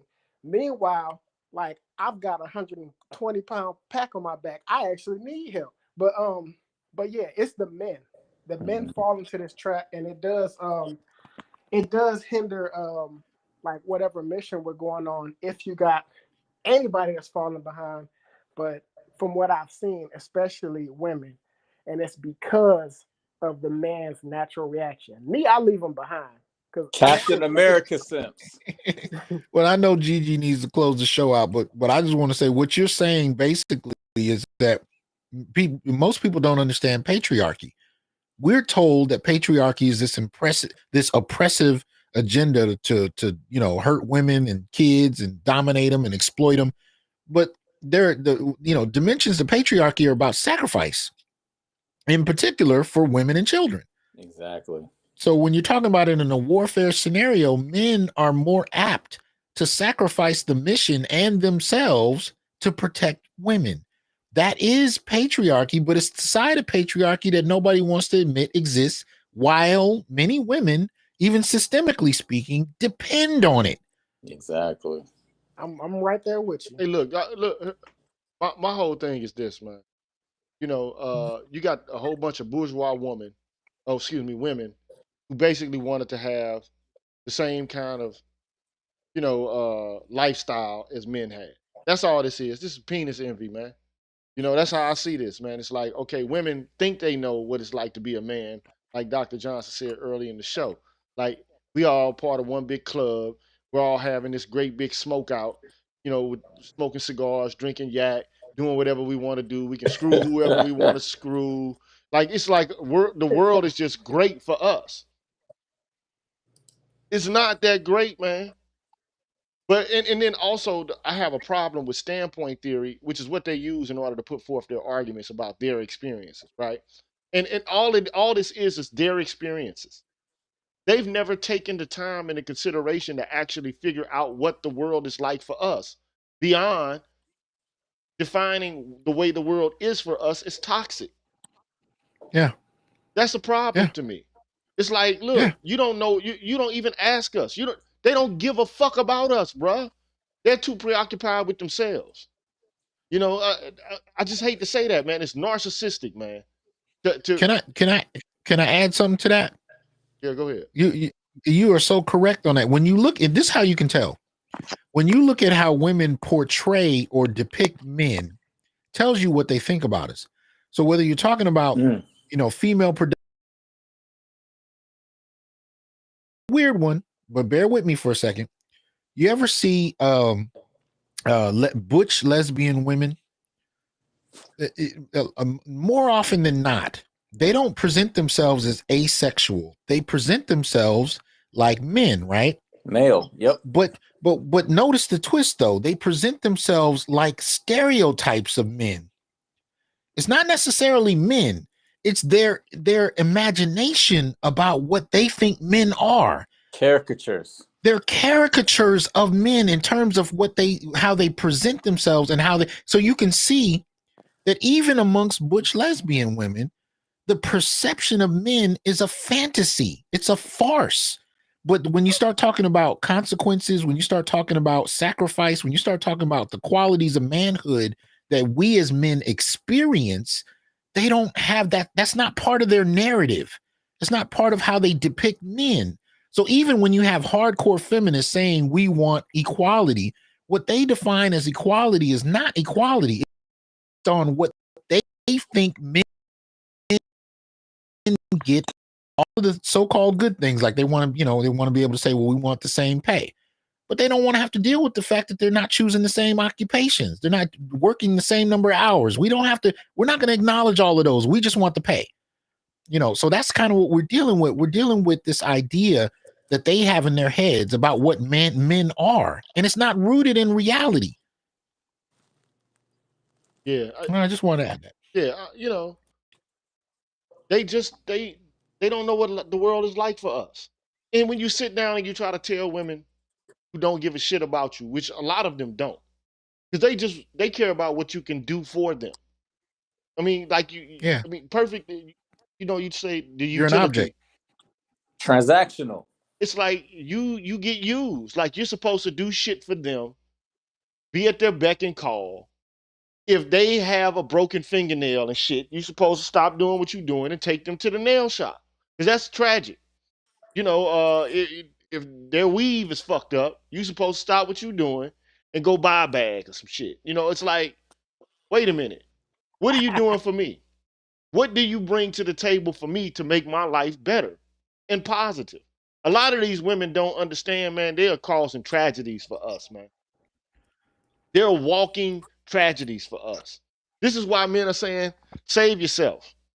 This is why men are saying, fuck it, I'm going my own way. This is why men are saying, I don't want to have shit to do with them. But then you got another group of men who are operating on the principles of patriarchy, and they think that they're actually helping women to understand, like, what equality is by virtue of them, like encouraging them. No, you're not encouraging these women to experience the world like everybody else does, especially men. You're not. You're creating a fantasy. You're constructing a matrix for these women, man. And at some point, like this world, the United States has never seen an invasion, man, from a foreign army.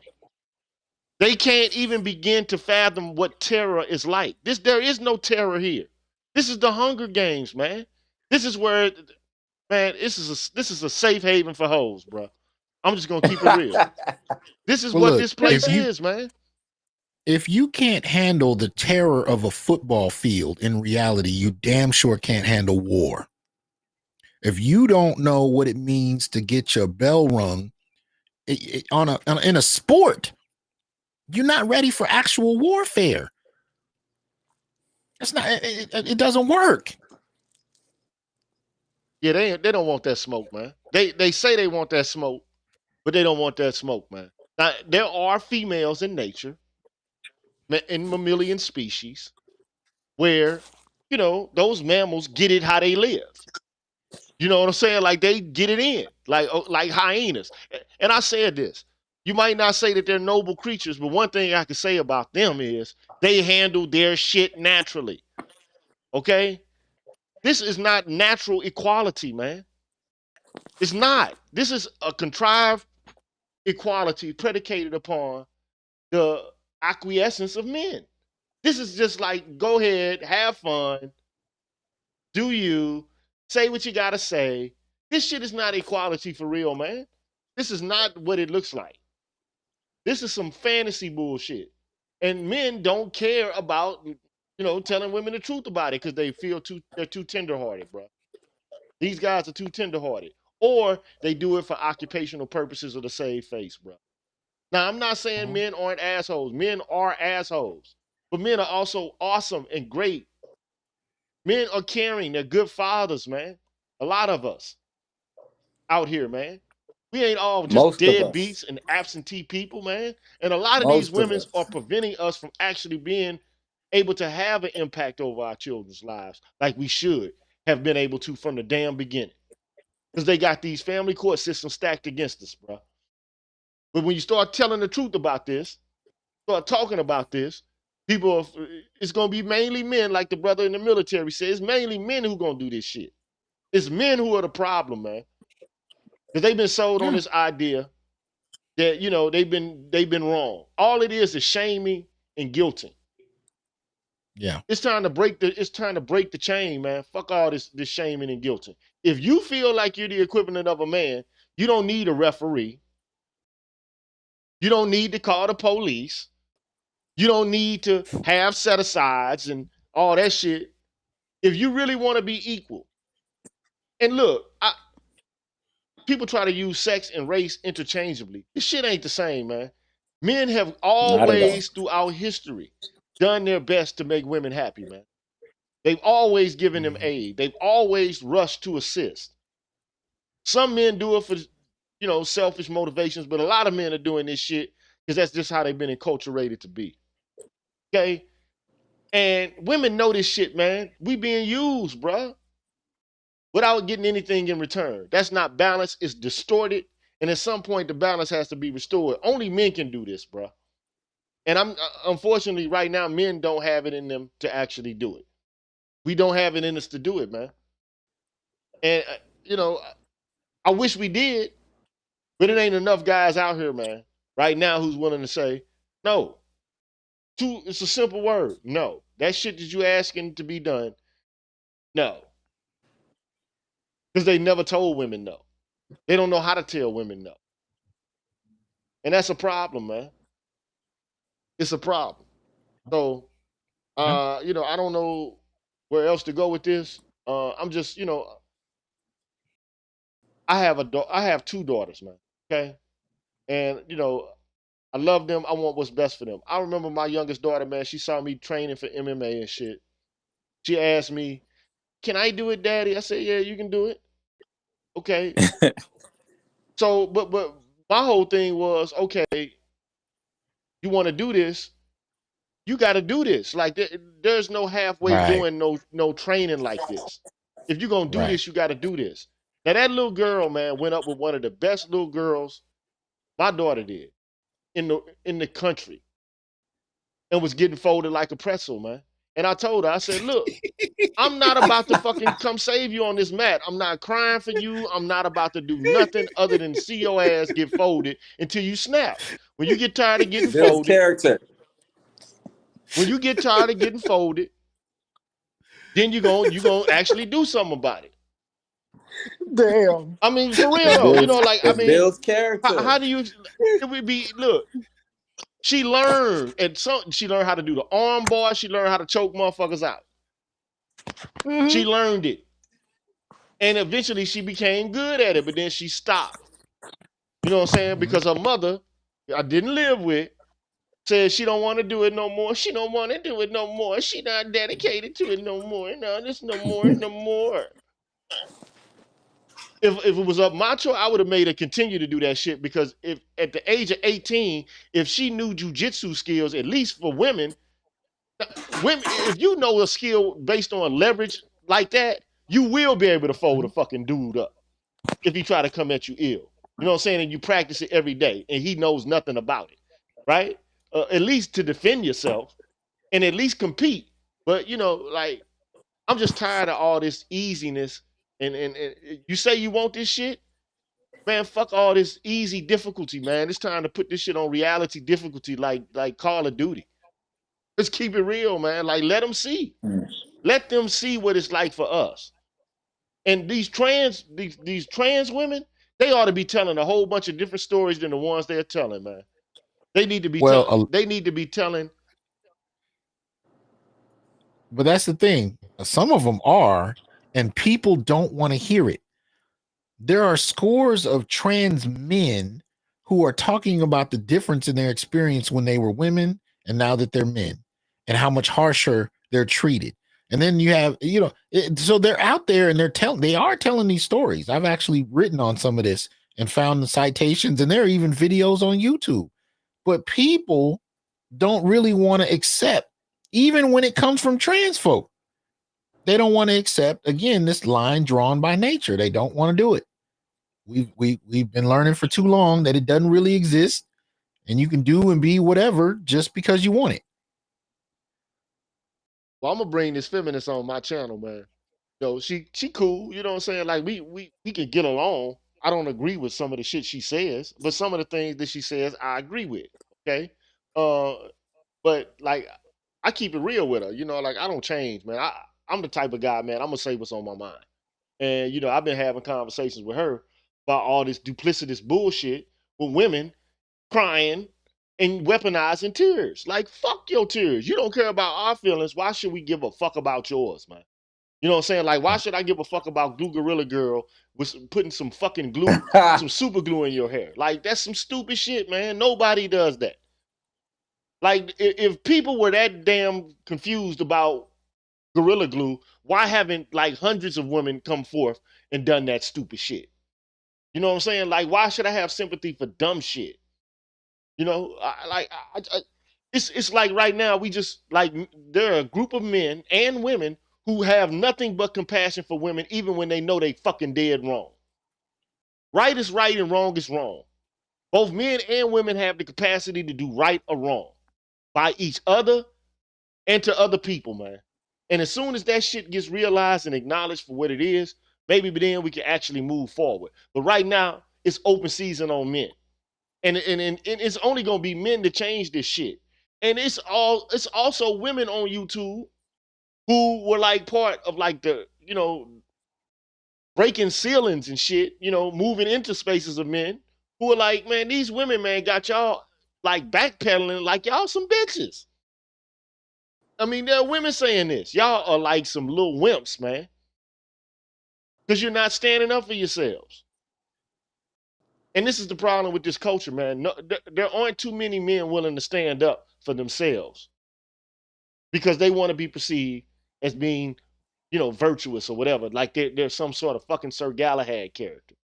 I don't know how to stop this, man. But, some of these guys, man, need to be smacked upside the head or something, bro. I'm just keeping it 100, man. Like these dudes, like I'm just sick of hearing this bullshit. Sick of these articles, like the one this guy wrote, like calling men fuck boys because they don't agree or they have a difference of opinion or they're bringing out what's actually absurd and being forced to accept it. Like that's a feminine phrase right there in itself. No man came up with that phrase. And the woman who came up with that phrase, she came up with it because he didn't treat her like he treats the woman that he married.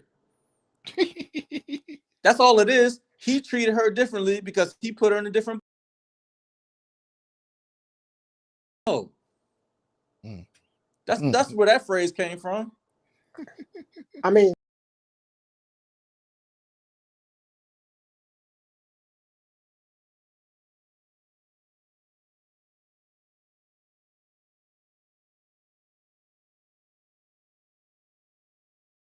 But you know, I ain't gonna say I ain't never resorted to calling them people names or joning on them or socking them or something like that.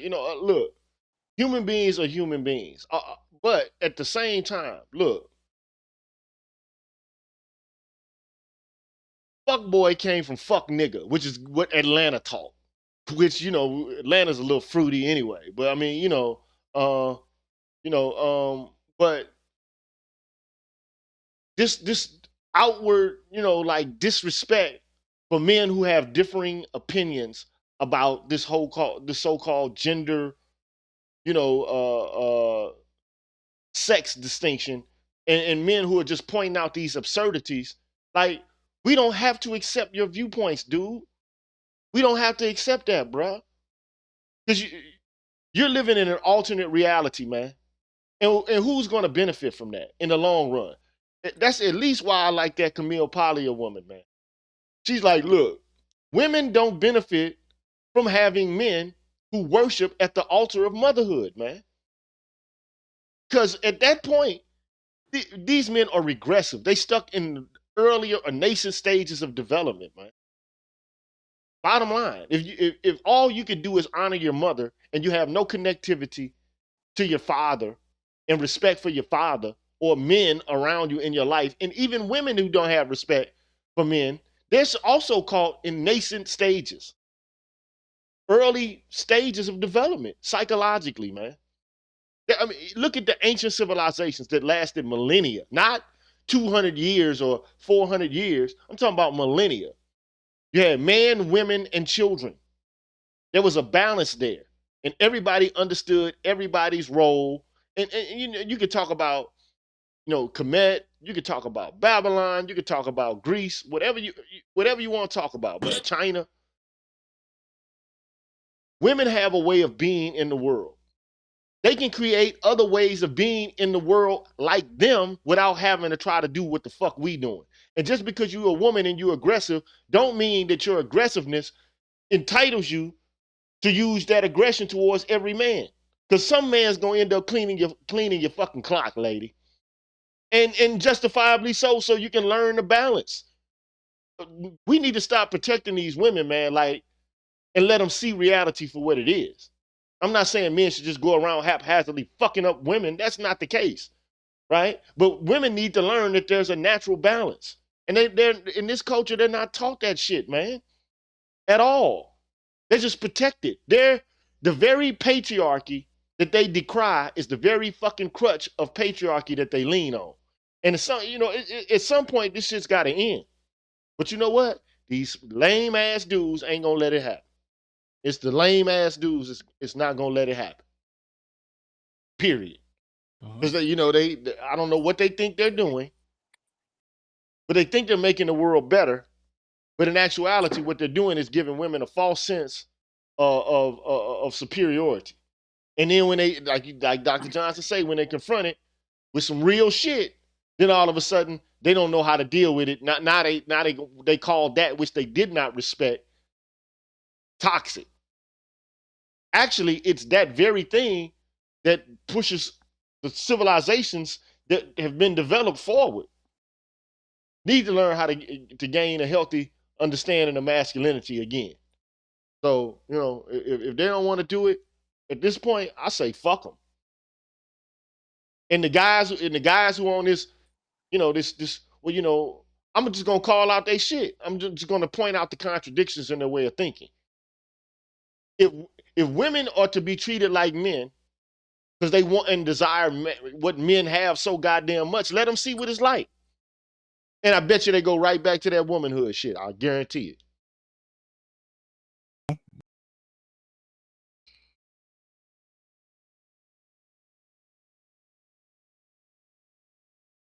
it. But you can't do that while you got all the jobs, motherfucker.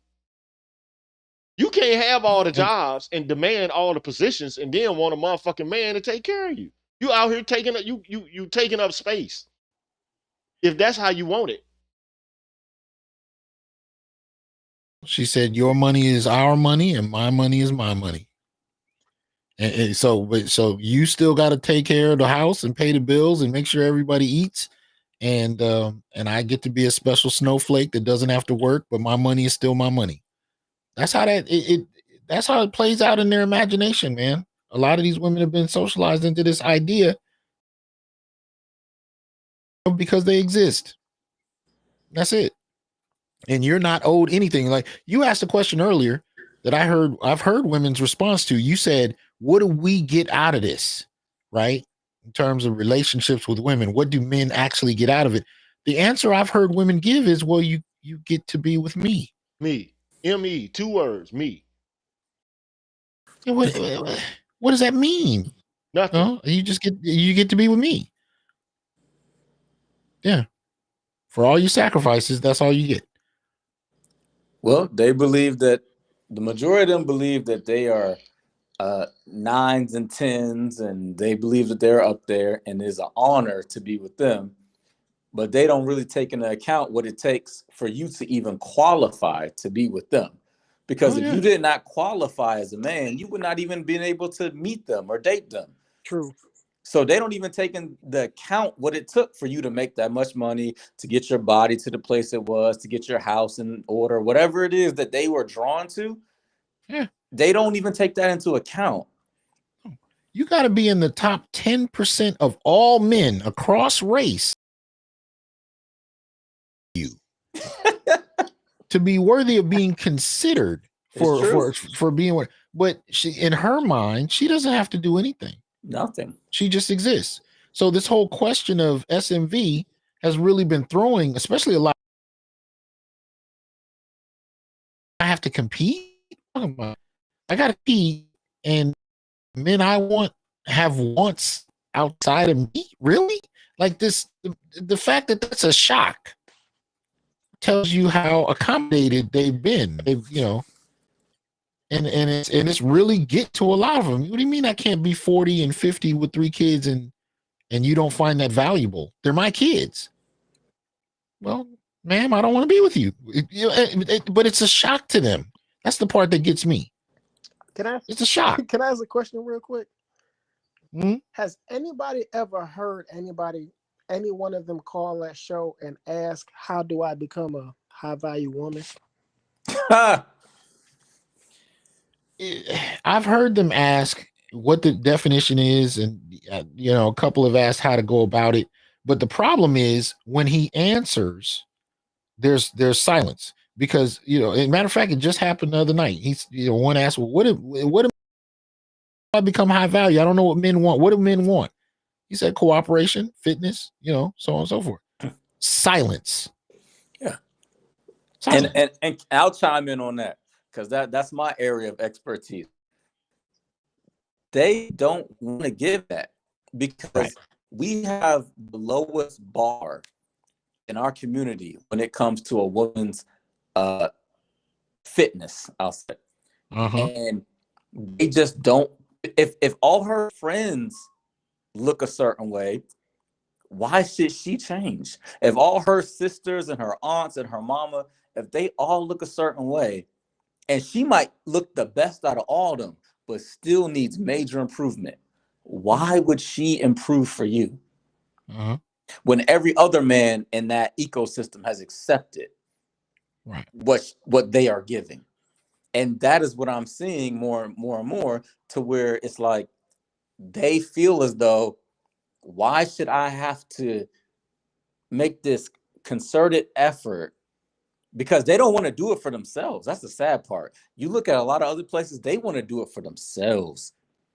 A lot of women in our community don't even want to be healthy for themselves, for their children, for themselves. They want to do it to look a certain way, and then they revert back to being subpar when it comes to the fitness in the body. But that's a question to ask in and of itself, because we say, okay, they don't want to do it, and they still see women getting men. What they see is women getting pregnant and being single indefinitely. Exactly. They're not marrying these high value men. They may get pregnant from one, and that's about it. And but they like the independence when it works in their favor, because they see being tied to a man as a limitation until they're in a point of desperation. Then it becomes, how come there are no more high value men?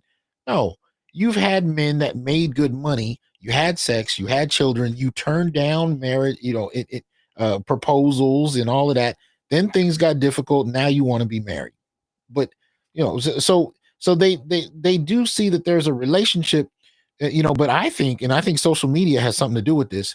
They confuse attention for value, meaning Agreed. since they get so much male attention, they think it's the same thing as having a man of quality propose to you and actually build a family and take care of you. It's a different dynamic. Just because you got a bunch of dudes hollering at you on Instagram or on a dating app, the same thing as a long-term investment. When I was married, I had an investment. My wife, I was taken care of. We had a mutual interest. We had a child. It was a long-term dynamic. That's not the same thing. There's a bunch of dudes that are just telling you look good because you posted a picture of yourself half naked. Different dynamic. But I think for some of these people, attention is confusing. And they think it means more than it does. No, it's a drug. And the thing is, it doesn't go both ways. And it doesn't. And I'm not trying to plug anything. I did a topic on my podcast, and I have a co-host. He used to be 400 pounds. He's a friend and a client. He used to be 400 pounds. Now he's 250. He's not a short guy. He's 6'3". He looks great now, right? And I asked him, I said, when you were 400 pounds, did anybody give you, in terms of media or just the social media or anything, did they make you feel included? He said, no, nobody made me feel included. I was a fat guy. Right. But all these women, doesn't matter if they're 300 pounds, doesn't matter their attitude, they have a echo chamber that tells them that they are great. Right. And if you have that echo chamber, you're not going to change for the man until it's too late. Well, and a lot of those big women aren't attracted to big men. Even the women that are pushing for body positivity don't want bigger men. But and unless they have a fetish for that, and I've met women like that. They got I forget what they call it. It's not a teddy bear, but they got this big man fetish. But short of that, no, most women don't want big men, even when they're overweight. Lizzo wants an NFL player. What'd you say? Said Lizzo wants an NFL player. See that? And she feels entitled to it. Because of why? Because of her money. Yeah, but the problem is you got women with no money that look like Lizzo that feel entitled to it. And it's ridiculous. Yeah. But if you really ponder on what it takes to, like, if you we throw this number around, 100,000 a year. We throw it around. It's not as much as people think when you really, when you meet people that actually make it most of the time, but around. But what it takes to be in that, and you were saying this earlier, what it takes to actually be at that level, nobody really appreciates. So it's not as much money as it sounds like, but we still don't. I'd say this especially about women who ask for it, and men, they don't appreciate what it actually takes to make it and why there's such a small percentage of people that are making it. There's no appreciation for that. So it just kind of gets dismissed. Yeah, it's just like, oh, I'm glad you're here. Instead of, how did you get here? And can I appreciate what you bring to the table? Because, she doesn't believe she has to bring anything but herself, but you have to bring 100,000 a year. And the fact that it takes you being in the top percentage of men to do it is not really taken into consideration. So, there's a lot to that. But fellas, I've enjoyed it. Gigi, I appreciate the invitation, sir. So thank you for entertaining this question. Wow. I think Officer Charles is probably going to hold the after session. He couldn't. I don't think he could get in. Oh, well, fellas, I would like to say, just let me know, bro. I wanted to say it's a pleasure. It was a pleasure. I'm a long time listener to you, Gigi, and Dr. T. Hasan. I'm subscribed to both of your channels. I Thank you. just got into creating my own content with my podcast. And you know, if there's any other time I can come up on the panel, I would love to do it. Well, much appreciated. Oh, for sure, bro. For sure. You know, we here to, I don't have, a lot of people think, we got these big egos or whatever the case may be. I don't. Feel like a dollar digit midget, man. That's how I feel. I'm just trying to do some things, man, and make some things happen, man. Push this, agenda that we have along, or at least stand up for ourselves. You know, Right. that's what I'm hoping to do. But thank y'all for coming through. But it is one thing I want to say about the show, that Kevin Samuel does, which I don't have a problem with his show, but I think that more than anything else, man, the show, as far as my understanding about it is, it's gynocentric, man. It's about what women want, how to get it. You know, and I'm past the point, man, of entertaining, what they want. Like, fuck what you want. You know what I'm saying? I want a mansion and a yacht. You know what I'm saying? I want what fucking Elma J. Fudd had. That's the shit I want. You know what I'm saying? So, uh, what can you help me to do? What can you help me to do to get it? You know what I'm saying? Like, how can we work as a team? All men want is women to work as a fucking team, a family unit. But they want to run the shit like it's, like they are the center, the nucleus of the universe. You know what I'm saying? So, uh, this country, man, has done a fucking hell of the Western world, man, has done a hell of a number on the brains of women, man. You know what I'm saying? They feel like they are fucking actually in that crazy ass English fucking world. I forget what they call that shit now, Bridgerton or some shit like that. They really feel like that's where they are, man. Like this their playland. This is not the real world, man. This is behind the lines of safety. This shit is like Shangri-La. And they still don't like it. They still not satisfied with it. And but everything, man, balance will be restored again. Probably not in my lifetime, but eventually it will. It will. You know what I'm saying? And women, I don't have a problem with women being voiceful, asking for what they want, having high standards or whatever the case may be. But they also got to understand, man. Look, man, you know the history of black people in this country, man. Y'all basically are desiring the same shit that you stepping in the way of black men getting to begin with, man. Y'all are taking all of these goddamn goodies, gimmies, and grab'ems related to what these white women done set in motion, because they basically said that black men don't deserve it because they some niggas. We're your daughters, your wives, and your sisters, and your mothers, and aunties, and cousins. Give it to us. Let us have these jobs. And it's working for them, and a lot of these women are still married, though. A lot of them are not, but a lot of them are. A whole bunch of, man, every feminist I know, man, not every feminist I know, but a whole bunch of feminists I know are married. And they got, stable families. The white one? The white ones, yes. Not the black Damn. ones. I don't know too many black feminists that are married. Uh-huh. But I know a whole bunch of white feminists, man, and they like, I read Simone de Beauvoir, and I've read, the intersectional theories, Patricia Hill Collins and Bell Hooks, and I've read the Combahee, and I've they read the shit, but like when they go home, they know what family life is about. It's about cooperating and having some fucking fun, and stop with all the demands and shit. Like, have fun with life, man. Kick it. The I hear best you. things in life are free. The sunset don't cost shit. Going to the beach or a park, seeing shit that's beautiful don't cost nothing. Most museums and shit like that are free in this country, man. The zoo might cost you $15 here or there, but like even in my city, the shit is free. Go enjoy some shit that's free. The best things in life are free if you know how to look at them. These motherfuckers want the sand in Aruba. Fuck that, man. Go look at something beautiful around you, because beauty is everywhere if you're in tune to it. So that's my word for the day, bro. Y'all be peaceful. Glad I can have y'all come through. Until the next time, holla. All right, man. Peace out. Peace, Appreciate y'all. it. Thank you for having us. All right. Charles, man, let me know what I had to come visit you, bro. I'll be there in a minute. Stop. Peace.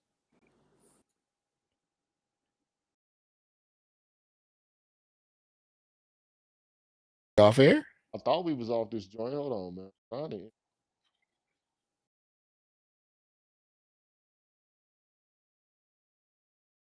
Man, this shit. Charles put a link, YouTube link. Yeah, he's calling it ass kicking after party with Green Gorilla. But it says I think it says